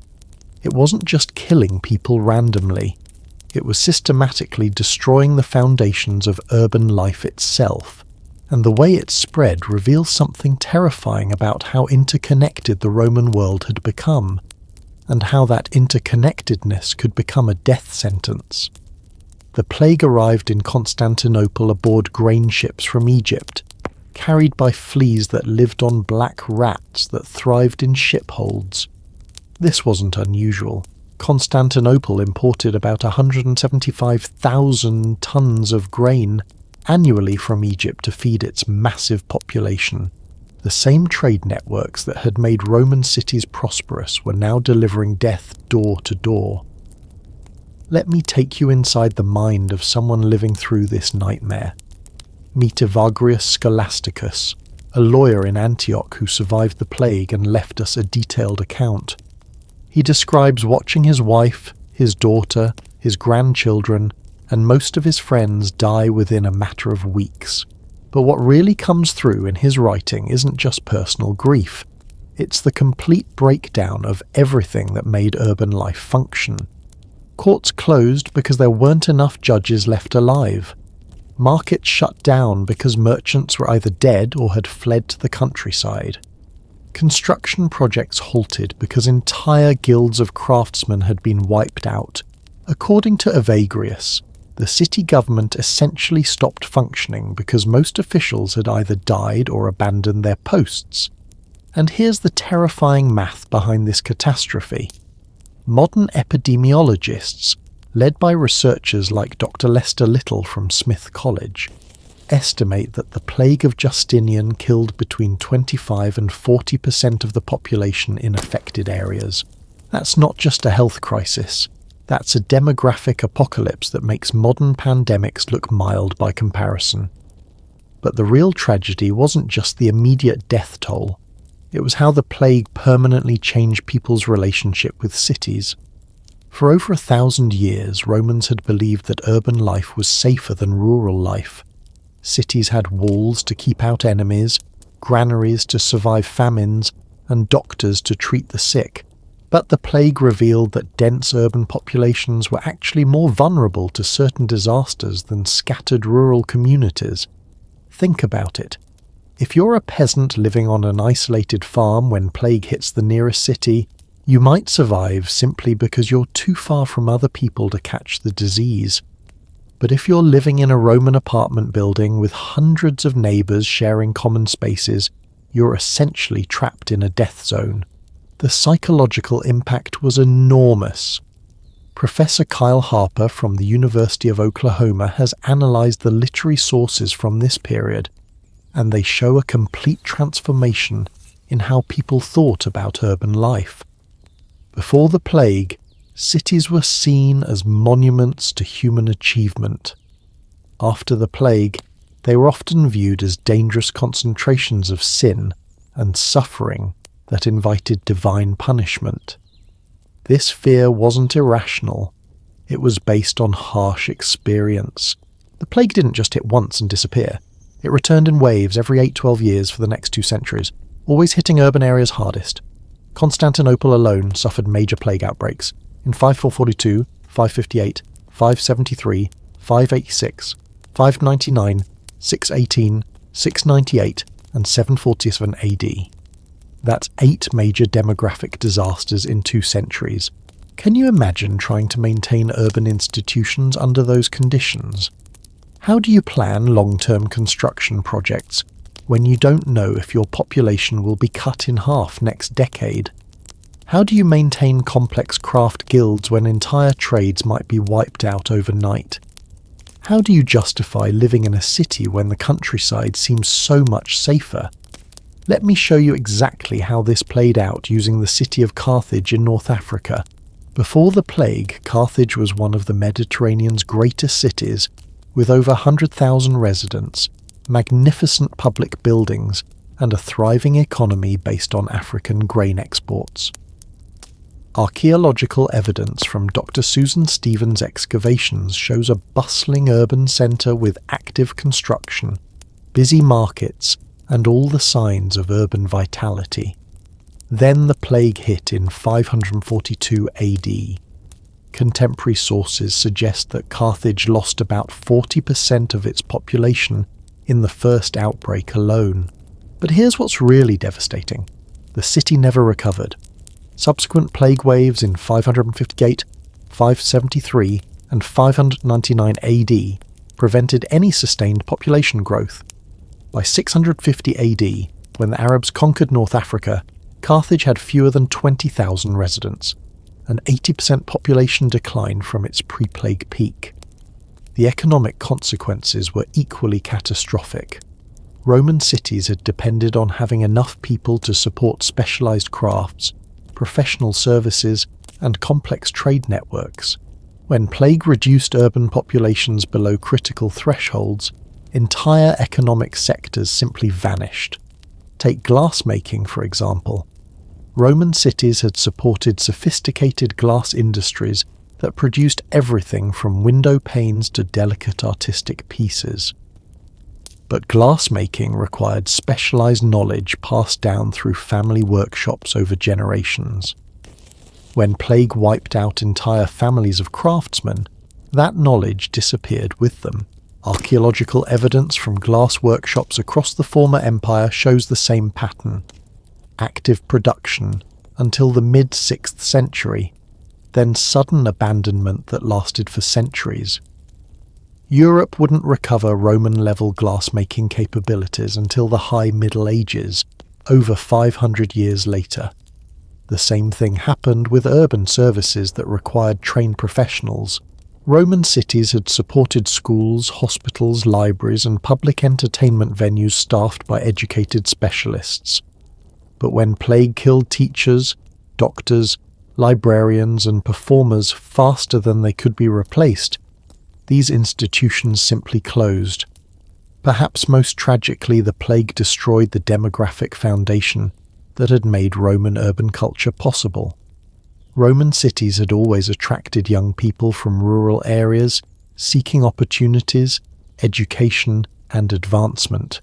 This constant influx of rural migrants had maintained urban populations despite high mortality rates from disease and violence. But the plague made cities seem like death traps rather than opportunity centers. Why would a healthy young person leave a safe rural village to seek their fortune in an urban area where plague might kill them within months of arrival? The Great Migration from countryside to city that had sustained Roman urban civilization for centuries simply stopped. Professor Peter Saris from Cambridge has calculated that urban populations across the former Roman Empire didn't return to pre-plague levels until the 11th century, over 500 years later. That's 5 centuries during which European cities remained demographic shadows of their former selves. But the plague's impact went beyond just reducing urban populations. It fundamentally changed how survivors thought about risk, planning, and the future. Roman urban culture had been built on confidence in human progress, technological advancement, and institutional continuity. The plague shattered that confidence and replaced it with a much more fatalistic worldview. Religious sources from the post-plague period show a dramatic shift toward apocalyptic thinking. Instead of building for eternity like their ancestors, survivors focused on preparing for the end of the world. Instead of investing in urban infrastructure, they donated to churches and monasteries. Instead of pursuing worldly success, they sought spiritual salvation. Do you see how this connects to the Christian transformation we discussed earlier? The plague didn't just kill people, it killed optimism about earthly life and made otherworldly alternatives seem more attractive. But even as Mediterranean cities struggled to survive repeated plague outbreaks, even as urban populations declined and institutions collapsed, new forces were emerging that would completely reshape the political and economic landscape of the former Roman world. But wait, there's a plot twist coming that nobody saw. While Roman cities were dying from plague, economic collapse, and barbarian settlements, something remarkable was happening in the countryside. A completely new form of social organization was emerging, one that would make cities seem almost irrelevant. It was called feudalism, and it represented perhaps the most radical transformation in how human societies organize power that Europe had ever seen. Picture this. It's the year 480 AD, and you're a successful merchant in the declining city of Bordeaux. Your grandfather had made a fortune importing Spanish olive oil and British wool.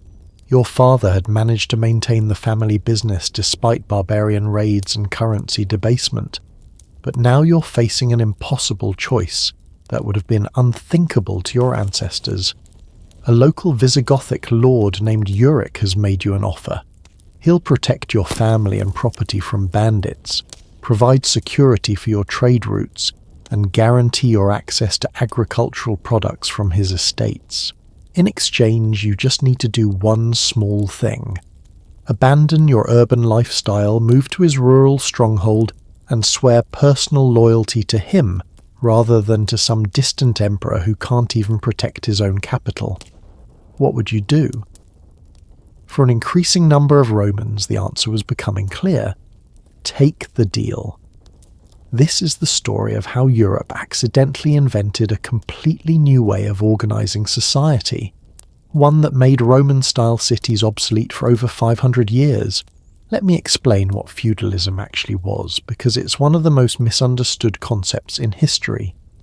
Feudalism wasn't a deliberate political system that someone designed.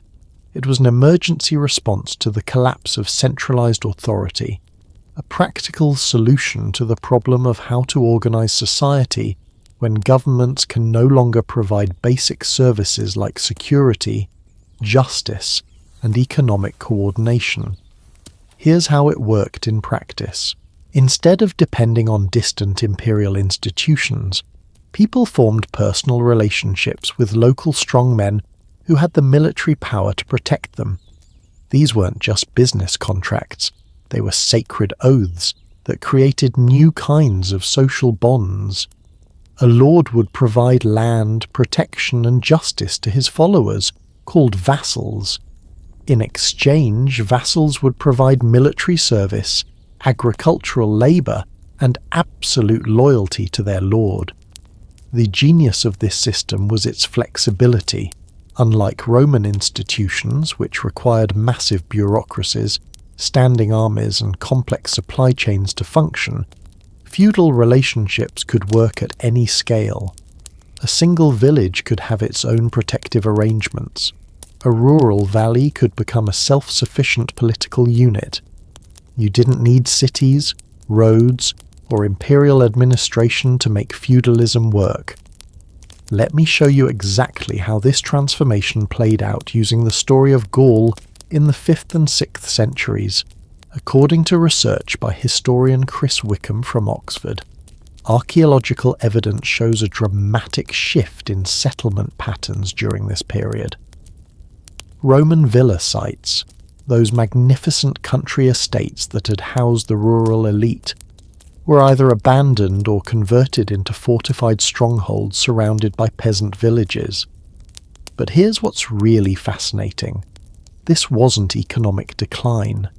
In many cases, agricultural production actually increased under feudal organization. Why? Because feudal lords had strong personal incentives to maximize the productivity of their lands, unlike distant Roman landowners who might never visit their estates. Take the case of Gregory of Tours, a 6th century bishop who left us detailed descriptions of life in post-Roman Gaul. Gregory describes visiting the estate of a Frankish lord named Rausching, who had transformed a former Roman villa into the center of a thriving agricultural community. The estate produced grain, wine, textiles, metalwork, and pottery, essentially everything its inhabitants needed to live comfortably without relying on urban markets. Can you see the revolutionary implications? For the first time in centuries, Europeans were proving that you could have prosperity, security, and even sophisticated culture without depending on cities at all. The social psychology behind this transformation was profound. Roman civilization had been built on the idea that status came from participation in urban institutions, holding political office, patronizing public buildings, attending civic festivals, competing for social recognition in the forum. But feudalism created a completely different status system based on personal relationships and rural landholding. A feudal lord derived his power not from votes or imperial appointments, but from the number of warriors who had sworn personal loyalty to him. His wealth came not from urban rents or commercial profits, but from agricultural production on his own lands.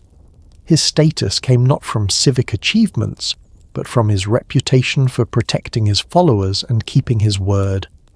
This wasn't just a different political system. It was a different way of being human in society. Let me give you a specific example of how this played out. In 507 AD, the Frankish king Clovis defeated the Visigothic kingdom of Toulouse at the Battle of Vouillé, but instead of occupying Toulouse and trying to run it as a Roman-style city, Clovis did something unprecedented. He distributed the surrounding countryside among his Frankish warriors as personal fiefs. According to the Chronicle of Fredegar, each warrior received enough land to support himself, his family and a small group of armed followers. They built fortified farmhouses, recruited local peasants as labourers, and created self-sufficient agricultural communities that had no need for urban services. Within a generation, Toulouse had lost most of its commercial function. The city didn't disappear entirely, it remained an important religious centre. But its role as an economic hub was essentially finished. Why travel to a dangerous, expensive city to buy goods when you could produce everything you needed on your own estate? The archaeological evidence for this transformation is striking. Excavations in rural areas across former Roman territories show the same pattern.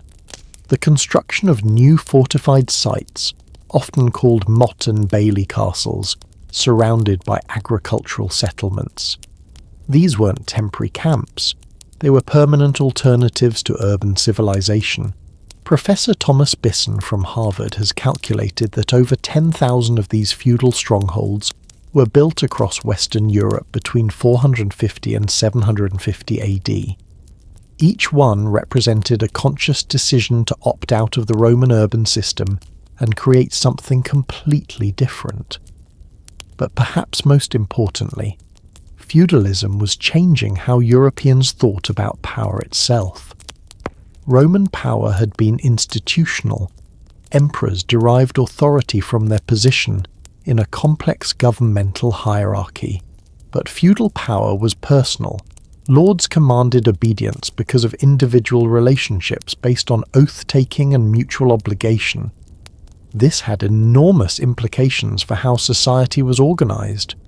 Roman cities had been administered by professional bureaucrats who implemented imperial policies across vast territories. But feudal territories were governed by personal negotiation between lords and vassals who knew each other face to face. The economic implications were equally revolutionary. Roman trade had depended on specialized production, long-distance transportation, and monetary exchange. But feudal estates aimed for self-sufficiency, local production, and payment in goods and services rather than money. Think about what this meant for urban artisans.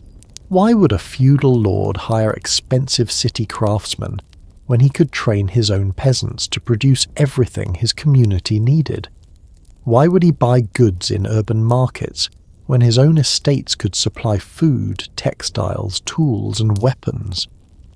The result was what historian Henri Pirenne called the closed economy, regional systems that provided for their own needs without depending on external trade. It was the exact opposite of the integrated, interdependent economy that had sustained Roman cities. And here's something that really shows how complete this transformation was. The disappearance of Roman coinage in many areas. Feudal communities often operated without money entirely, using barter systems and payment in kind. Archaeological sites from this period show dramatic reductions in coin finds, not because people were poorer, but because they simply didn't need money anymore. By 600 AD, large areas of Western Europe had essentially reverted to pre-Roman social organization. Small-scale agricultural communities led by warrior elites, with minimal dependence on urban centres or long-distance trade. It was as if 1,000 years of Roman urban civilization had been reset. But this feudal revolution was about to collide with yet another force that would reshape the Mediterranean world and deal a final blow to the remnants of Roman urban culture. Because while European lords were building their rural strongholds, a new empire was rising in the east, one that would completely reorganize the trade networks that had sustained Roman cities for over a millennium. Everything changed on a scorching day in 622 AD, when a merchant named Muhammad left the city of Mecca and began a journey that would completely reshape the world's economic geography. But here's what most people don't realize. The rise of Islam didn't just conquer territories, it fundamentally rewired the trade networks that had sustained Roman cities for over 1,000 years. And when those trade routes shifted, the last lifelines connecting Europe's struggling urban centres to the wider world were suddenly cut. Imagine you're a Byzantine merchant in Alexandria in the year 640 AD, watching Arab armies approach your city's walls. You might think this is just another barbarian invasion, like the Germanic tribes that had been disrupting the empire for centuries. But you'd be completely wrong. These aren't raiders looking for quick plunder. They're the advance guard of a new civilization that's about to revolutionize how the entire Mediterranean world does business. Within just 1 century of Muhammad's death, Islamic armies had conquered an area stretching from Spain to India. But unlike previous conquerors who simply looted and left, the Arabs created something unprecedented. A unified commercial empire that connected 3 continents under a single religious, legal and economic system. Here's where this gets fascinating for our story about urban decline. The Islamic conquest didn't destroy Mediterranean trade, they redirected it. And that redirection was absolutely catastrophic for the remaining Roman cities in Western Europe. Let me show you exactly how this worked using the papyrus trade as an example. For over 1,000 years, papyrus from Egypt had been the writing material of choice throughout the Roman world. European monasteries, royal chancelleries, and merchant houses all depended on regular shipments of Egyptian papyrus to keep their records and conduct their business. But when Arabs conquered Egypt in 641 AD, they didn't stop papyrus production, they reorganized it. According to research by papyrologist Roger Bagnall from New York University, Egyptian papyrus production actually increased under early Islamic rule. But here's the crucial change. Instead of shipping papyrus north to European markets, Egyptian producers began sending it east to Baghdad, Damascus, and the growing cities of the Islamic world. The result? European institutions that had used papyrus for centuries suddenly couldn't get it anymore. They were forced to switch to parchment made from animal skins, a much more expensive alternative that could cost 10 times as much as papyrus. For struggling European monasteries and towns already dealing with economic hardship, this price increase was devastating. But papyrus was just one example of a much larger pattern. The Islamic conquest didn't just change who controlled Mediterranean territories, they completely restructured the economic relationships that had connected different regions for centuries. Take the spice trade, which had been one of the foundations of Roman commercial wealth. For centuries, European merchants had imported pepper, cinnamon, cloves, and other exotic spices from India and Southeast Asia through a complex network of trading posts and middlemen. These spices weren't just luxuries, they were essential for food preservation, medicine, and religious ceremonies. But Islamic expansion created new, more direct trade routes between the Middle East and Asia. Arab merchants established trading posts in Indian Ocean ports, developed new commercial relationships with Indian producers, and created credit systems that made long-distance trade more efficient than ever before. The result was what economic historian Michael McCormick calls the Great Commercial Reorientation. Instead of flowing north through the Mediterranean to European markets, Asian goods began flowing east through the Red Sea to Cairo, then overland to Damascus and Baghdad, and finally to the growing Islamic cities of Central Asia and Spain. European cities that had thrived on importing and redistributing Asian goods suddenly found themselves cut out of the loop entirely. Why would an Indian pepper merchant sell to struggling European towns when thriving Islamic cities offered better prices, more reliable payment, and safer transportation? Let me give you a specific example of how devastating this could be. The city of Marseille had been one of the Mediterranean's great trading ports for over 600 years. Ships from across the empire had docked there to load wine, olive oil, and manufactured goods for export to distant markets. In return, Marseille had imported luxury items from Asia, Africa, and the eastern Mediterranean. But archaeological evidence from Professor Michel Bonifay's excavations shows that long-distance trade through Marseille essentially collapsed in the 7th century. Pottery sherds from distant regions, which had been common in earlier archaeological layers, virtually disappear. Construction activity decreases dramatically. The city's population, which may have reached 50,000 at its peak, probably dropped to fewer than 5,000 by 700 AD. Marseille didn't disappear entirely. It remained a regional fishing port, but its role as an international commercial hub was finished. The economic foundation that had supported urban life there for centuries had simply vanished. And here's what makes this story so poignant. The Islamic world was experiencing an urban boom at exactly the same time that European cities were declining. Baghdad, founded in 762 AD, grew to over 500,000 people within a century, making it larger than Rome had been at its peak. Cairo, Damascus, Cordoba, and Palermo all flourished as major commercial and intellectual centers. These weren't just big towns. They were sophisticated urban environments with features that European cities wouldn't match for centuries.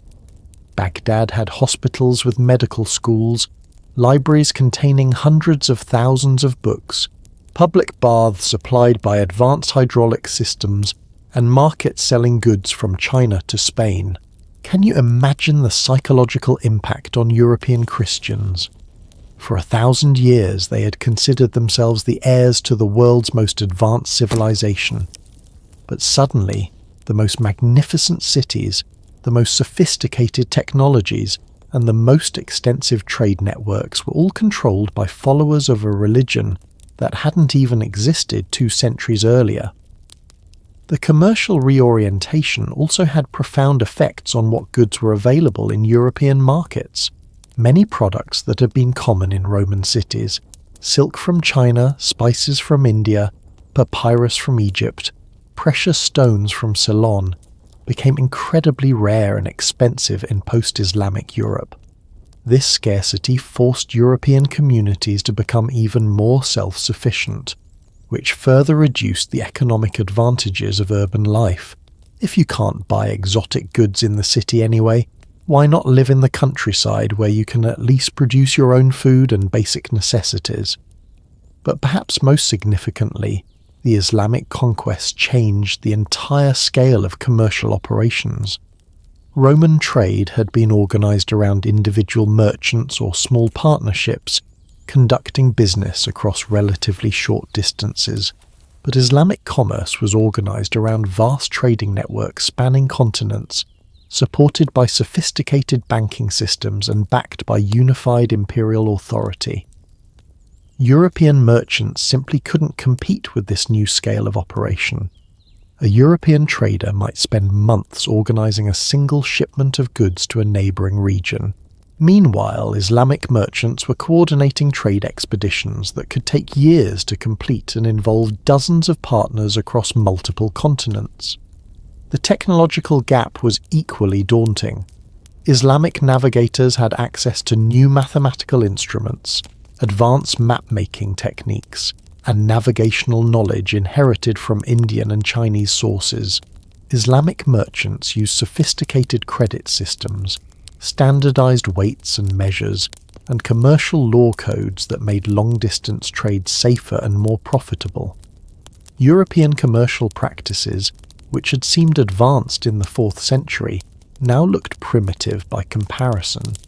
It was like trying to compete with modern multinational corporations using medieval guild structures. This commercial revolution also explains why some European regions declined faster than others. Areas that had depended heavily on Mediterranean trade, like southern Italy, southern France, and eastern Spain, experienced rapid urban decline as their economic foundations disappeared. But regions that had been more focused on local or northern European trade, like northern France, Germany, and Britain, managed to maintain modest urban centres for longer periods. The shift also helps explain why certain types of cities survived better than others. Religious centres like Rome, Canterbury, and Tours maintained their populations because they provided spiritual services that couldn't be imported from Islamic territories. Administrative centres like Paris and London survived because feudal kingdoms still needed governmental functions. But purely commercial cities that had existed primarily to facilitate trade often withered away entirely. By 750 AD, the economic map of Europe had been completely redrawn. The vibrant, interconnected urban network that had characterized the Roman Mediterranean was gone, replaced by isolated regional economies with minimal long-distance connections. Europe hadn't just lost its cities, it had lost its place in the world economy. But even as European urban life seemed to be reaching its absolute lowest point, even as cities across the continent shrank to mere shadows of their former selves, some extraordinary communities were refusing to give up. Against all odds, a few remarkable places were discovering that the secret to urban survival might be reinventing what cities were for.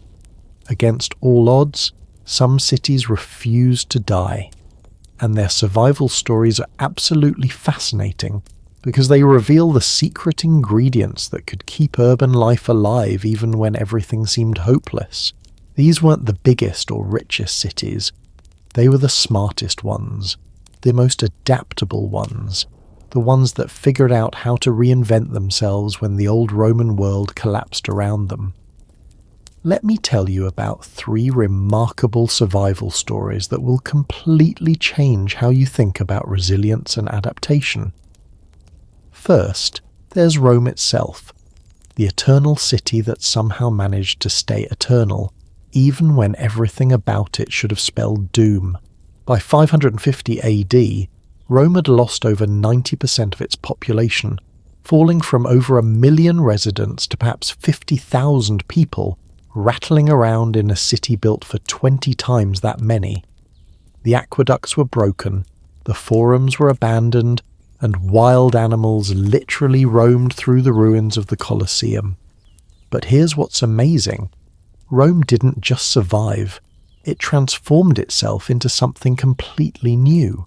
Instead of trying to maintain its impossible imperial infrastructure, the city reinvented itself around a different kind of power. Spiritual authority. Pope Gregory the Great, who ruled from 590 to 604 AD, essentially turned Rome into the world's first religious tourism destination. Instead of attracting merchants and administrators, Rome began attracting pilgrims. Instead of importing grain from Egypt to feed a massive population, the city developed a sustainable economy based on hosting visitors who came to pray at Christian shrines. According to research by historian Chris Wickham, Gregory reorganized the city's entire economy around what we'd recognize today as the service industry. Roman churches were converted into hostels for pilgrims. Abandoned public buildings became workshops for producing religious souvenirs. Former commercial districts were transformed into religious complexes with chapels, libraries and scriptoriums. The genius of this transformation was that it created a sustainable urban economy that didn't depend on the complex systems that had failed everywhere else. Pilgrims brought their own money, stayed for short periods, and didn't require massive infrastructure investments. Rome had essentially invented the world's first tourism-based city. Can you imagine the psychological shift this required? Romans had to completely reimagine what their city was for, not the centre of a political empire, but the spiritual heart of a new religious community. Now let's travel north to Constantinople, which faced an even more impossible challenge. The city was surrounded by enemies, devastated by plague, and cut off from most of its traditional trade networks. By all logic, it should have collapsed like every other major Roman city. Instead, Constantinople became one of the medieval world's greatest success stories. How? By mastering the art of technological innovation and diplomatic flexibility. Emperor Leo III, who ruled from 717 to 741 AD, transformed Constantinople into what we might call today a knowledge economy. Instead of depending on vast territorial control, the city became a centre for preserving, translating, and developing new technologies.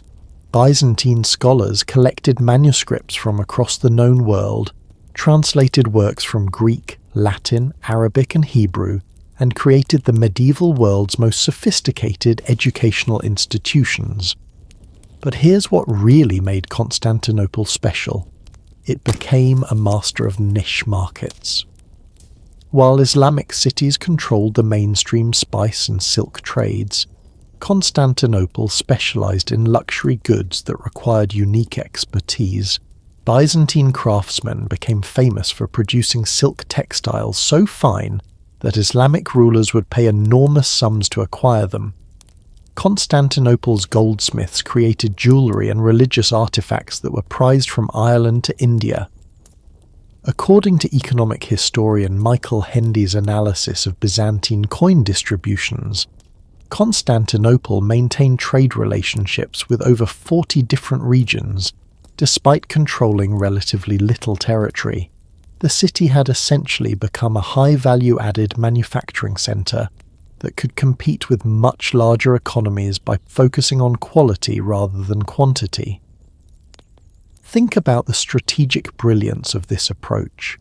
Instead of trying to recreate the Roman Empire's vast territorial control, Constantinople built an economy based on irreplaceable expertise. Other cities could produce grain, olive oil, or basic manufactured goods, but only Constantinople could produce certain types of luxury items that wealthy customers across 3 continents desired. But perhaps the most remarkable survival story comes from an entirely unexpected place. Ravenna, a small Italian city that managed to thrive for over 200 years under barbarian rule by completely reimagining what urban governance could look like. When the Ostrogothic king Theodoric made Ravenna his capital in 493 AD, the city faced an impossible challenge. How do you maintain Roman urban standards with Germanic resources and institutions? Theodoric's solution was absolutely brilliant. He created the world's first truly multicultural urban administration. Instead of imposing either Roman or Germanic institutions, Theodoric developed a hybrid system that combined the best features of both. Roman law continued to govern commercial disputes and property rights. Germanic customs handled military organization and personal relationships. Christian institutions provided social services and education. And everyone, Roman, Germanic, and Arian Christian, had representation in the city's governing council. According to historian Peter Heather's research, this multicultural approach made Ravenna incredibly attractive to refugees, merchants, and skilled craftsmen from across the Mediterranean. The city became a safe haven where people of different backgrounds could cooperate rather than compete. Ravenna's population actually grew during the 6th century, even as most European cities were shrinking. The economic results were remarkable. Ravenna's workshops produced luxury goods that combined Roman techniques with Germanic artistic styles, creating products that appealed to customers across cultural boundaries. The city's merchants developed trade relationships with Byzantine, Islamic and Germanic markets simultaneously, which provided resilience when any single trade route was disrupted. But what really made Ravenna special was its approach to infrastructure. Instead of trying to maintain massive Roman-style public buildings, the city focused on smaller, more sustainable facilities that could actually be afforded and maintained. Public baths were replaced with smaller neighbourhood facilities. The enormous circus was converted into workshops and housing. The Forum became a market that operated every day rather than hosting occasional spectacular events. Do you see the pattern emerging from these survival stories? The cities that survived the collapse of Roman civilization weren't the ones that tried to preserve the old systems. They were the ones that adapted to new realities while maintaining what was truly valuable about urban life. All three of these success stories share several crucial characteristics. First, they developed sustainable economies that didn't depend on massive territorial control or complex supply chains. Rome focused on religious services, Constantinople on luxury manufacturing, and Ravenna on multicultural commerce. Second, they invested in human capital rather than just physical infrastructure. Education, expertise, and cultural diversity became more important than massive public buildings. Third, they remained flexible and adaptive, constantly adjusting their strategies as conditions changed. Perhaps most importantly, these cities proved that urban life could survive and even thrive without the imperial framework that had originally created it. They showed that cities weren't just administrative centres or commercial hubs. They were fundamentally about bringing diverse people together to create value that couldn't be achieved in isolation. The lessons from these survival stories would eventually spread across Europe and help inspire the urban revival that would begin in the 11th century. But before we get to that remarkable renaissance, we need to understand what archaeologists have discovered about the actual process of urban abandonment, and how those discoveries have completely changed our understanding of what really happened when Roman civilization collapsed. Sometimes the most important stories are buried beneath our feet, waiting for someone with a trowel and infinite patience to uncover them. And what archaeologists have discovered about how Roman cities actually died has completely shattered everything historians thought they knew about the collapse of ancient civilization. The real story isn't what you'd expect. It's far stranger, more gradual, and in some ways more heartbreaking than any dramatic tale of sudden destruction. Let me take you on an archaeological journey that will blow your mind. Picture yourself standing in a muddy excavation pit in the heart of what was once Wroxeter, a major Roman city in western Britain. You're looking at something that seems impossible. Layer after layer of archaeological evidence that tells a story completely different from what the history books say. This isn't the sudden abandonment that everyone expected to find. This is something far more mysterious. Dr. Philip Barker spent over 30 years excavating Wroxeter, and what he discovered there revolutionized our understanding of urban collapse. Instead of finding evidence of violent destruction or sudden abandonment, he found something that initially baffled him: careful, deliberate adaptation that stretched over centuries. Here's what the archaeological layers reveal. In the late 4th century, Wroxeter was still a thriving Roman city with stone buildings, paved streets, and all the amenities of urban life.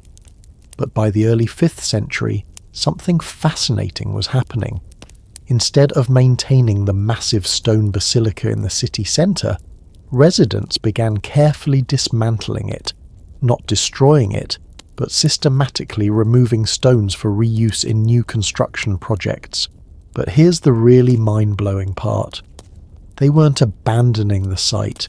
They were rebuilding it using completely different architectural principles. Where the stone basilica had stood, archaeologists found evidence of large timber buildings constructed with sophisticated joinery techniques. These weren't primitive huts. They were well-designed wooden structures that could house hundreds of people.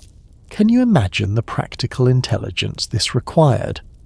The residents of Wroxeter looked at their crumbling Roman infrastructure and made a conscious decision.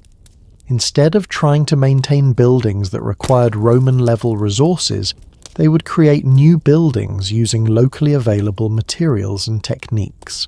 This pattern of adaptive reuse has been found at archaeological sites across the former Roman Empire, and it's completely changing how we understand the transition from Roman to post-Roman society. Instead of sudden collapse, archaeologists are finding evidence of gradual, intelligent adaptation to changing circumstances. Let me show you another example that's even more remarkable. At Silchester, another major Roman city in Britain, archaeologist Professor Michael Fulford made a discovery that initially seemed impossible. In the ruins of what had been a Roman forum, his team found evidence of 6th century metalworking shops, grain storage facilities, and residential areas. But here's what's truly extraordinary. These post-Roman inhabitants weren't squatting in ruins. They were running sophisticated manufacturing operations. Chemical analysis of metal slag from these workshops shows that 6th century craftsmen in Silchester were producing iron tools and weapons that were actually superior in some ways to earlier Roman products. Think about what this means. The people living in abandoned Silchester had maintained enough technical knowledge and social organization to operate complex industrial processes. They weren't primitive survivors eking out a living in ruins. They were skilled craftsmen serving regional markets with high-quality products.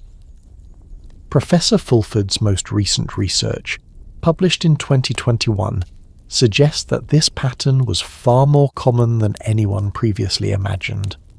Across Britain, abandoned Roman cities show evidence of continued occupation and economic activity well into the 7th and 8th centuries.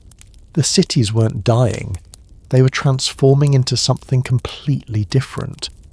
But perhaps the most shocking archaeological discoveries have come from continental Europe, where researchers are finding evidence that some Roman cities never actually lost their urban character at all. They just became invisible to traditional historical sources. Take the case of Tours in central France. Historical documents from the 6th and 7th centuries describe Tours as a declining provincial town with a small population clustered around religious buildings. But archaeological excavations led by Professor Henri Galinier tell a completely different story. Beneath the medieval city centre, Galinier's team has uncovered evidence of continuous urban activity throughout the so-called Dark Ages. They've found sophisticated workshops, commercial districts, and residential areas that operated without interruption from the Roman period through the Carolingian Renaissance. The archaeological evidence suggests that Tours maintained a population of 15,000 to 20,000 people, even during the supposed period of urban decline. So why did historical sources describe Tours as a declining town? The answer reveals something fascinating about how our understanding of history can be distorted by the biases of ancient writers. Most of our written sources from this period were produced by Christian clerics who had very specific ideas about what constituted proper urban life. To them, a city without classical Roman institutions, without a forum, public baths, theatrical performances and pagan festivals, wasn't really a city at all, even if it had thousands of residents engaged in sophisticated economic activities. It's like having historians from another culture describe modern Las Vegas as abandoned, because it doesn't have the same institutions as ancient Athens. The bias in their sources made them miss the actual urban life that was happening right in front of them.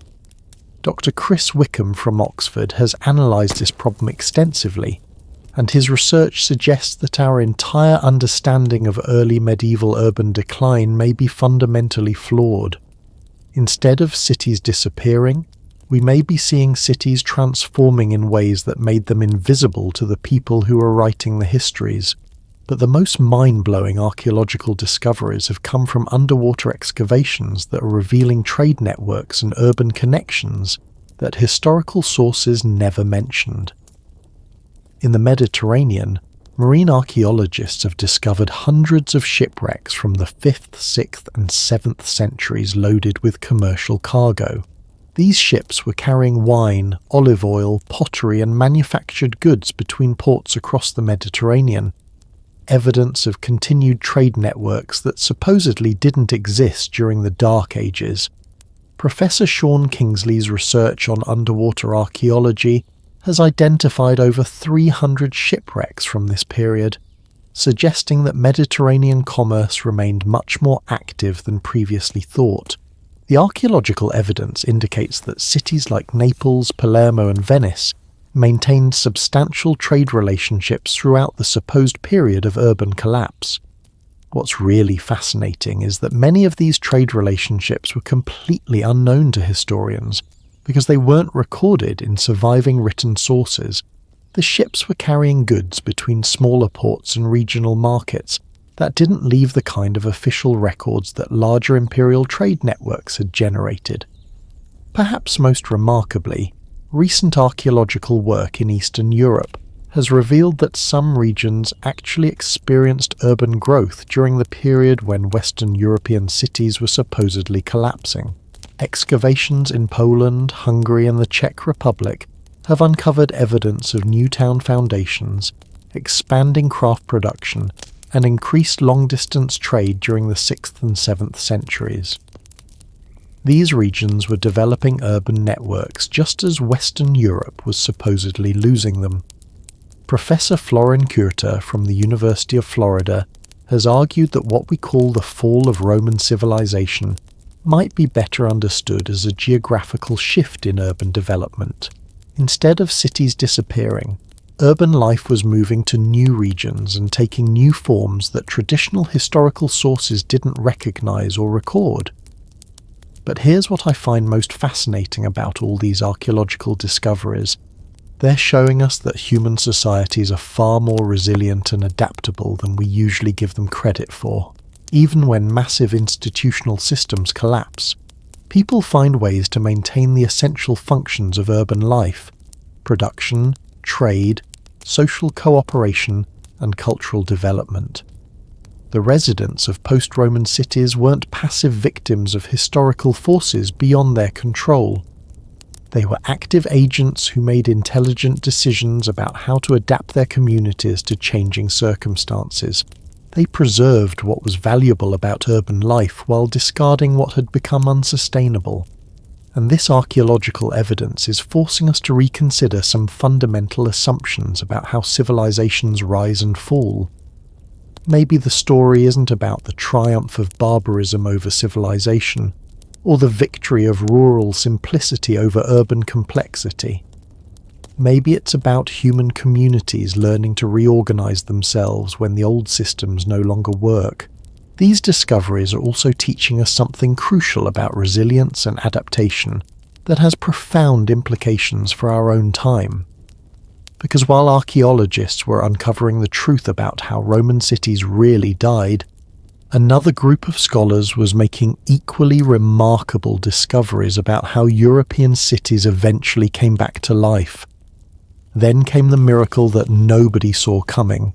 Around the year 1000 AD, after 5 centuries of supposed urban decline, something extraordinary began happening across Europe. Cities weren't just surviving anymore, they were exploding back to life with an energy and innovation that would make even the Romans jealous. But here's the twist. These weren't the old Roman cities reborn. They were something completely new, built on principles that the ancient world had never imagined. Welcome to the story of history's greatest urban comeback, and it all started in the most unlikely place: a muddy lagoon where desperate refugees were about to invent the future. Picture yourself standing on a small island in the Venetian lagoon around 1050 AD. There's no grand architecture here, no marble palaces, no aqueducts bringing fresh water from distant mountains. What you see instead are wooden houses built on stilts, connected by rickety bridges, surrounded by salt marshes that smell distinctly fishy. If someone told you this swampy refugee camp would become one of history's greatest cities, you'd probably laugh, but you'd be witnessing the birth of something revolutionary, the world's first truly capitalist city. Venice wasn't trying to recreate Roman urban life. It was inventing something completely different. Instead of depending on territorial control, agricultural surpluses, or imperial administration, Venice built its entire economy around a radical new idea: that private merchants, working together through voluntary associations, could create wealth and power that exceeded anything achieved by traditional empires. Let me show you exactly how this worked, because Venice's success story reveals the secret formula that would transform European urban life forever. The key was something that the Roman world had never fully developed: sophisticated commercial partnerships that could pool resources, share risks, and coordinate complex business ventures across vast distances. Venetian merchants didn't just trade goods. They created what we'd recognize today as investment firms, insurance companies, and multinational corporations.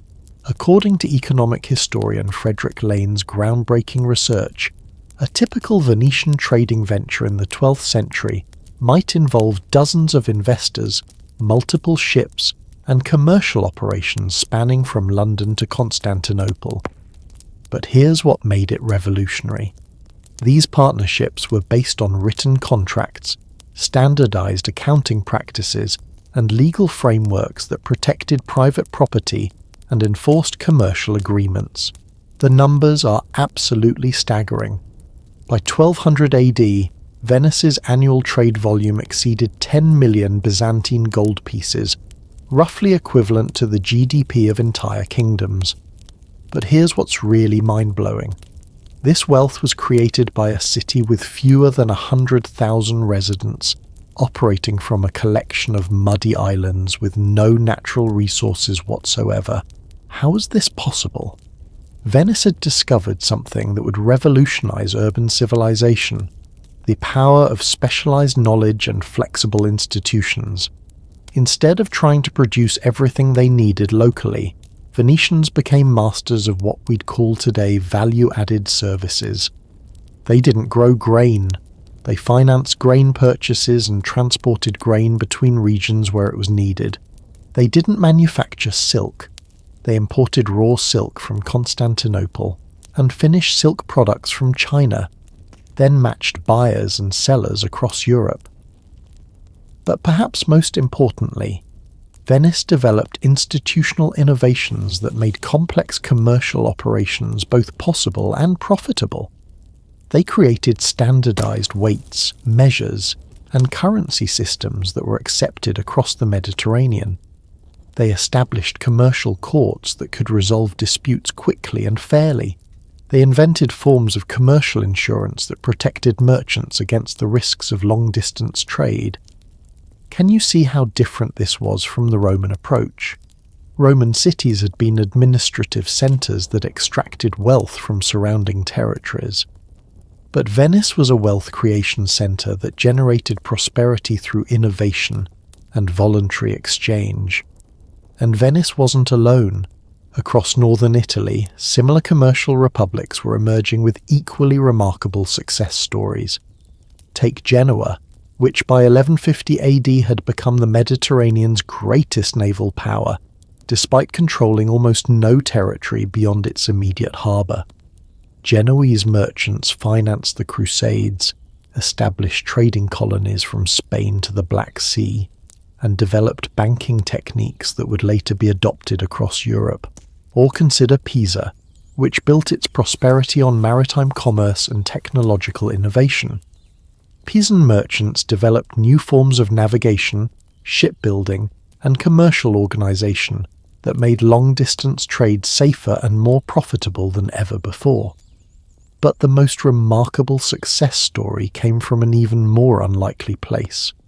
Florence, a landlocked city in central Italy that became medieval Europe's financial capital despite having no obvious economic advantages. Florence's story is absolutely fascinating because it shows how medieval cities could create prosperity through pure intellectual innovation. Florentine bankers didn't just lend money, they invented sophisticated financial instruments that allowed merchants to conduct business across continents without physically transporting coins. According to historian Richard Goldthwaite's research, Florentine banking houses like the Medici developed credit systems so advanced that a merchant in London could write a letter of credit that would be honoured by banks in Cairo, Constantinople or Seville. They created what was essentially the medieval equivalent of international wire transfers. But here's what really made Florence special. It became a centre for what we'd recognise today as financial services. Instead of producing physical goods, Florence specialised in providing the financial tools that made other people's production and trade possible. Florentine banks financed wool production in England, silk manufacturing in Constantinople, and spice trading in Alexandria. The wealth this generated was extraordinary. By 1300 AD, Florence's per capita income was higher than most European regions would achieve until the Industrial Revolution. A successful Florentine banker lived better than most medieval kings. But these Italian commercial republics were just the beginning. The urban revival was spreading across Europe, taking different forms in different regions but always based on the same revolutionary principle, that cities could create wealth through innovation, specialization, and voluntary cooperation rather than territorial control and resource extraction. In Northern Europe, cities like Bruges, Ghent and Antwerp became manufacturing centres that produced high-quality textiles using new production techniques and organisational methods. Instead of the small-scale craft workshops that had characterised early medieval production, these cities developed what historian Martha Howell calls proto-industrial manufacturing systems.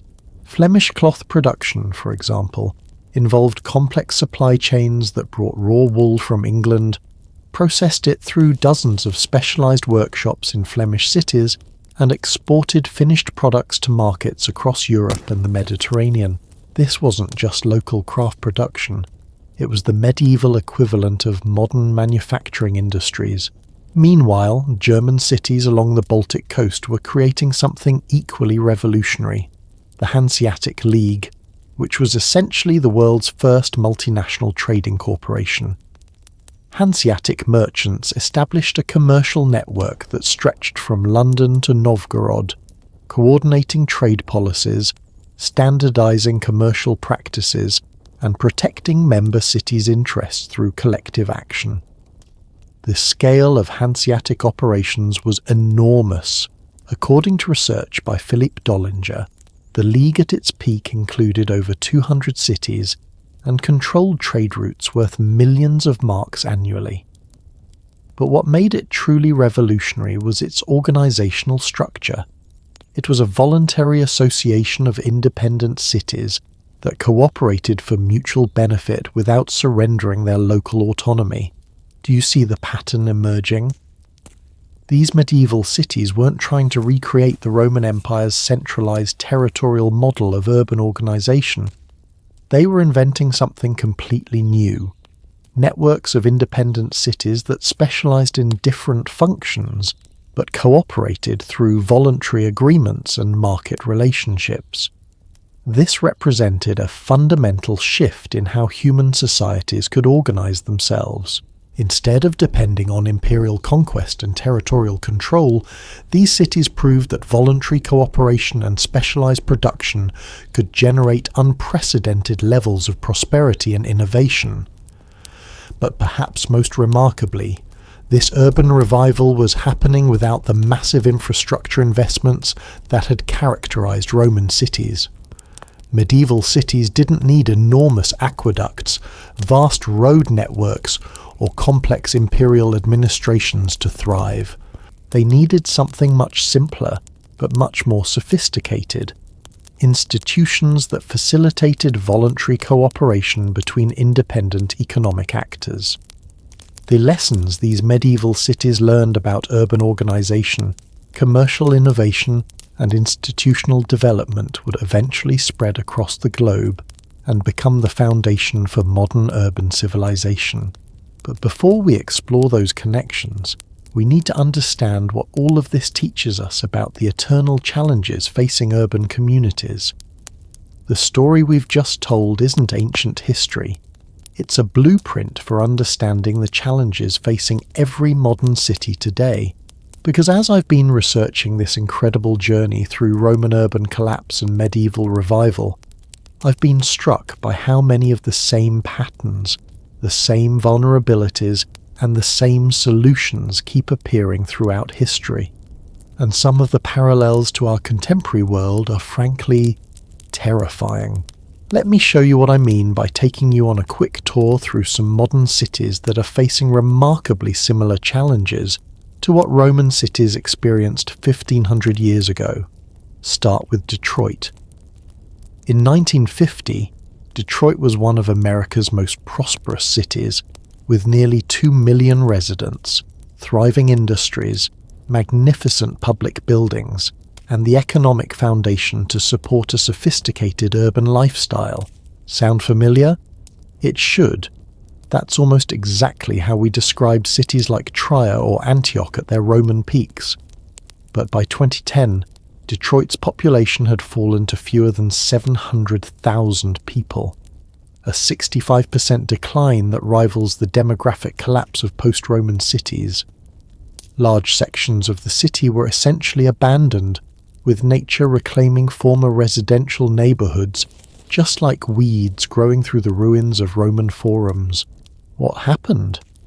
The same basic pattern we've seen throughout this story. The economic foundation that had sustained urban life simply disappeared. When automobile manufacturing moved to other regions and countries, Detroit lost the specialized economic activity that had made it a magnet for workers and investment. Without that economic engine, the city couldn't maintain its infrastructure, provide adequate services, or attract new residents. Does this sound eerily familiar? It should, because it's essentially the same process that hollowed out Roman cities when trade networks collapsed and economic activity shifted to new regions. Or consider what's happening to many Rust Belt cities across the American Midwest. Cities like Akron, Ohio, Gary, Indiana, and Youngstown, Ohio have all experienced dramatic population declines as their economic foundations. Steel production, rubber manufacturing, heavy industry have moved elsewhere or become obsolete. According to research by urban planner Justin Hollander at Tufts University, over 100 American cities have lost more than 25% of their population since 1950. That's a demographic decline comparable to what happened to European cities during the collapse of Roman civilization. But here's what's really fascinating. Some modern cities are finding ways to adapt and reinvent themselves that mirror the survival strategies we saw in places like Rome, Constantinople, and Ravenna. Take Pittsburgh, which lost over 60% of its population between 1950 and 2010 as its steel industry collapsed. Instead of trying to recreate its industrial past, Pittsburgh reinvented itself as a center for healthcare, education, and technology. The city leveraged its existing universities and medical institutions to attract new kinds of economic activity that didn't depend on heavy manufacturing. Sound familiar? That's exactly what Rome did when it transformed from an imperial administrative centre into a religious tourism destination, or what Constantinople did when it became a centre for luxury manufacturing and knowledge-based industries. Or look at what's happening in Barcelona, which has become one of Europe's most successful cities by specialising in what economists call the creative economy: design, architecture, technology, and cultural production. Barcelona doesn't compete with other cities by trying to have the lowest costs or the biggest factories. Instead, it attracts residents and investment by offering unique cultural amenities and creative opportunities that can't be found anywhere else. That's essentially the same strategy that medieval Venice used. Instead of trying to compete on basic production, focus on specialized, high-value activities that require unique expertise and cultural resources, but the parallels go deeper than just economic strategies. Modern cities are also grappling with infrastructure challenges that would be very familiar to late Roman administrators. Think about the crisis facing American urban infrastructure today. The American Society of Civil Engineers estimates that it would cost over $2 trillion to bring American roads, bridges, water systems and public transit up to adequate standards. That's roughly equivalent to the infrastructure maintenance crisis that contributed to the collapse of Roman urban systems. And just like Roman cities, many modern American cities are discovering that they simply can't afford to maintain the infrastructure they've inherited from more prosperous eras. Cities across the country are facing impossible choices. Either raise taxes to levels that drive away residents and businesses, or allow infrastructure to deteriorate until urban life becomes unsustainable. Some cities are responding by adopting what we might call Roman solutions, reducing their geographic footprint, consolidating services, and focusing resources on maintaining smaller areas, rather than trying to provide uniform services across vast territories. Cities like Youngstown, Ohio, and Flint, Michigan have explicitly adopted shrinking city strategies that prioritize sustainable service delivery over territorial expansion. But other modern challenges facing cities are completely unprecedented in human history. Climate change, for example, is creating infrastructure stresses that no previous generation of urban planners had to consider. Rising sea levels threaten coastal cities like Miami and Venice. Extreme weather events are overwhelming urban drainage systems from Houston to Mumbai. Prolonged droughts are challenging the water supply systems of cities from Cape Town to Los Angeles. And yet, the basic principles of urban resilience that we've learned from studying Roman and medieval cities still apply. Cities that thrive are the ones that maintain economic diversity, invest in human capital, develop flexible institutions, and preserve the social cooperation that makes urban life possible. Can you see the patterns? Urban success isn't really about having the biggest buildings or the most impressive infrastructure. It's about creating environments where people can cooperate productively, where new ideas can flourish, where economic opportunities can emerge, and where communities can adapt to changing circumstances. The cities that survived the collapse of Roman civilization weren't necessarily the biggest or richest ones. They were the most adaptable ones. Rome survived by reinventing itself around religious rather than political functions. Constantinople thrived by focusing on high-value manufacturing and knowledge production. Venice succeeded by developing new forms of commercial organization. Modern cities facing similar challenges can learn from these historical examples. Instead of trying to preserve obsolete economic structures, they can focus on developing new sources of competitive advantage. Instead of depending on single industries or single revenue sources, they can diversify their economic base. Instead of trying to maintain infrastructure designed for different demographic and economic conditions, they can right-size their physical footprint to match their current resources and needs.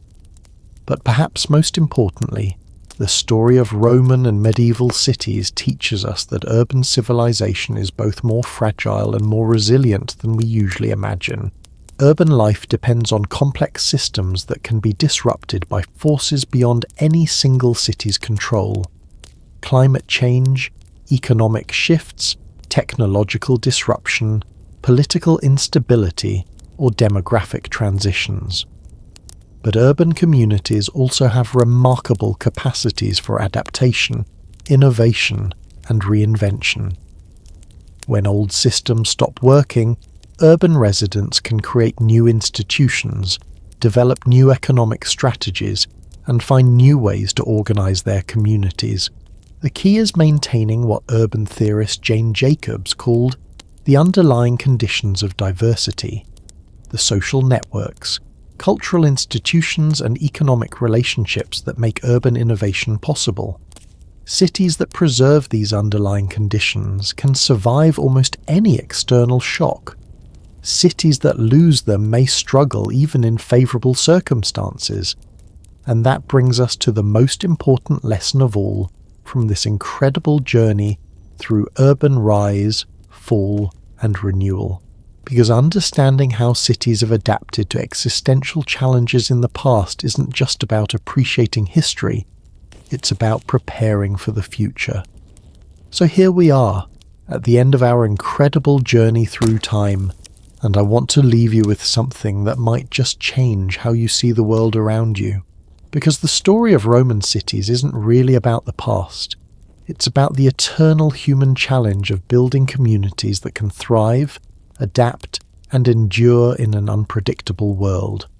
Think about what we've discovered together tonight. We've seen how the greatest urban civilization in ancient history was brought down not by a single catastrophic event, but by the gradual breakdown of interconnected systems, economic networks, political institutions, infrastructure maintenance, social cooperation, and cultural confidence. It's a reminder that civilization isn't a fixed achievement. It's an ongoing project that requires constant attention, adaptation, and renewal. But we've also seen something profoundly hopeful. Human communities have an almost miraculous capacity for reinvention. When the Roman world collapsed, people didn't just give up and retreat to caves. They created new forms of social organization, developed new economic strategies, built new institutions, and eventually created urban civilizations that surpassed their Roman predecessors in many ways. The medieval cities that emerged from the ruins of the Roman world, Venice with its revolutionary commercial innovations, Florence with its financial genius, the Hanseatic League with its cooperative networks, these weren't just pale imitations of Roman greatness. They were genuinely new forms of human organization that solved problems the Romans had never figured out, and that gives me enormous hope for our own time, because the challenges facing modern cities, climate change, technological disruption, economic inequality, infrastructure decay, political polarization, are in many ways just new versions of ancient problems. The specific details are different, but the underlying dynamics are remarkably similar. Let me share with you the 3 most important lessons I've learned from studying urban resilience across 15 centuries of history, because I think they might help you understand not just your own city, but your own community and even your own life. First, diversity is strength, but it requires active cultivation. The cities that survived and thrived, whether we're talking about Constantinople in the 6th century or San Francisco today, were the ones that maintained economic diversity, cultural diversity, and institutional diversity. They didn't put all their eggs in one basket. They created multiple pathways to prosperity, multiple sources of identity, and multiple ways of solving problems. But diversity doesn't happen automatically. It requires deliberate choices, choosing to welcome newcomers rather than exclude them, choosing to support multiple industries rather than depending on just one, choosing to preserve different neighborhoods and communities rather than forcing everything into a single mold. Second, infrastructure is important, but institutions are everything.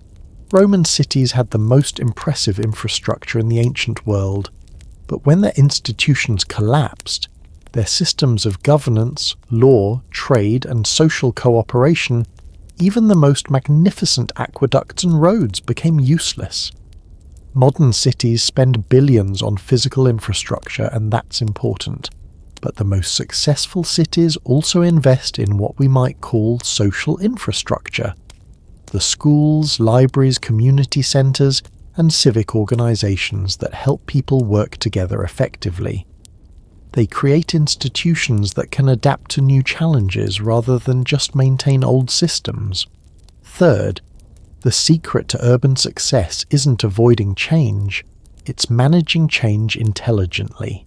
The cities that failed during the collapse of Roman civilization were often the ones that tried hardest to preserve the old ways of doing things. The cities that succeeded were the ones that remained flexible, experimental, and open to new possibilities.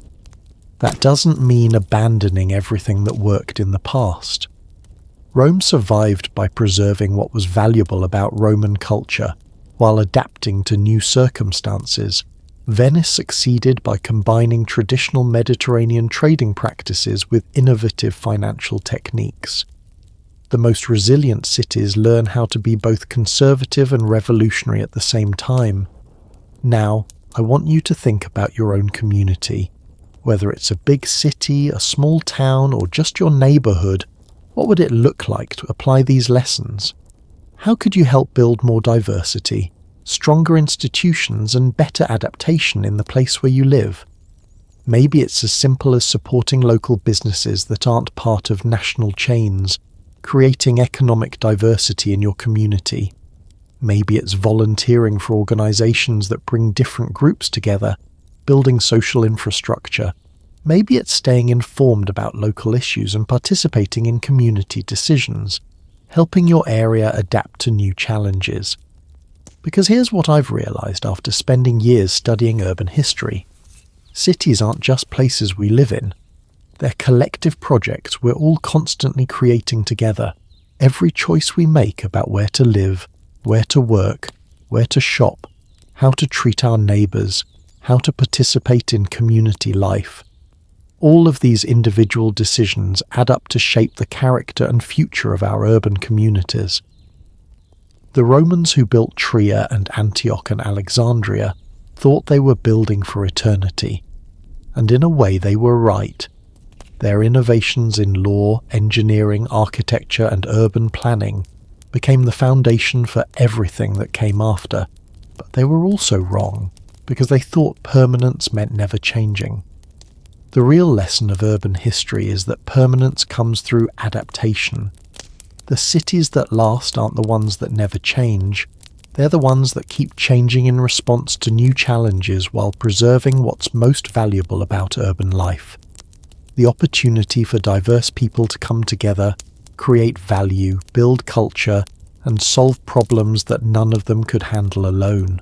And that's exactly what's happening right now in cities around the world as people work together to address climate change, technological disruption, economic inequality, and all the other challenges of our time. The story isn't over.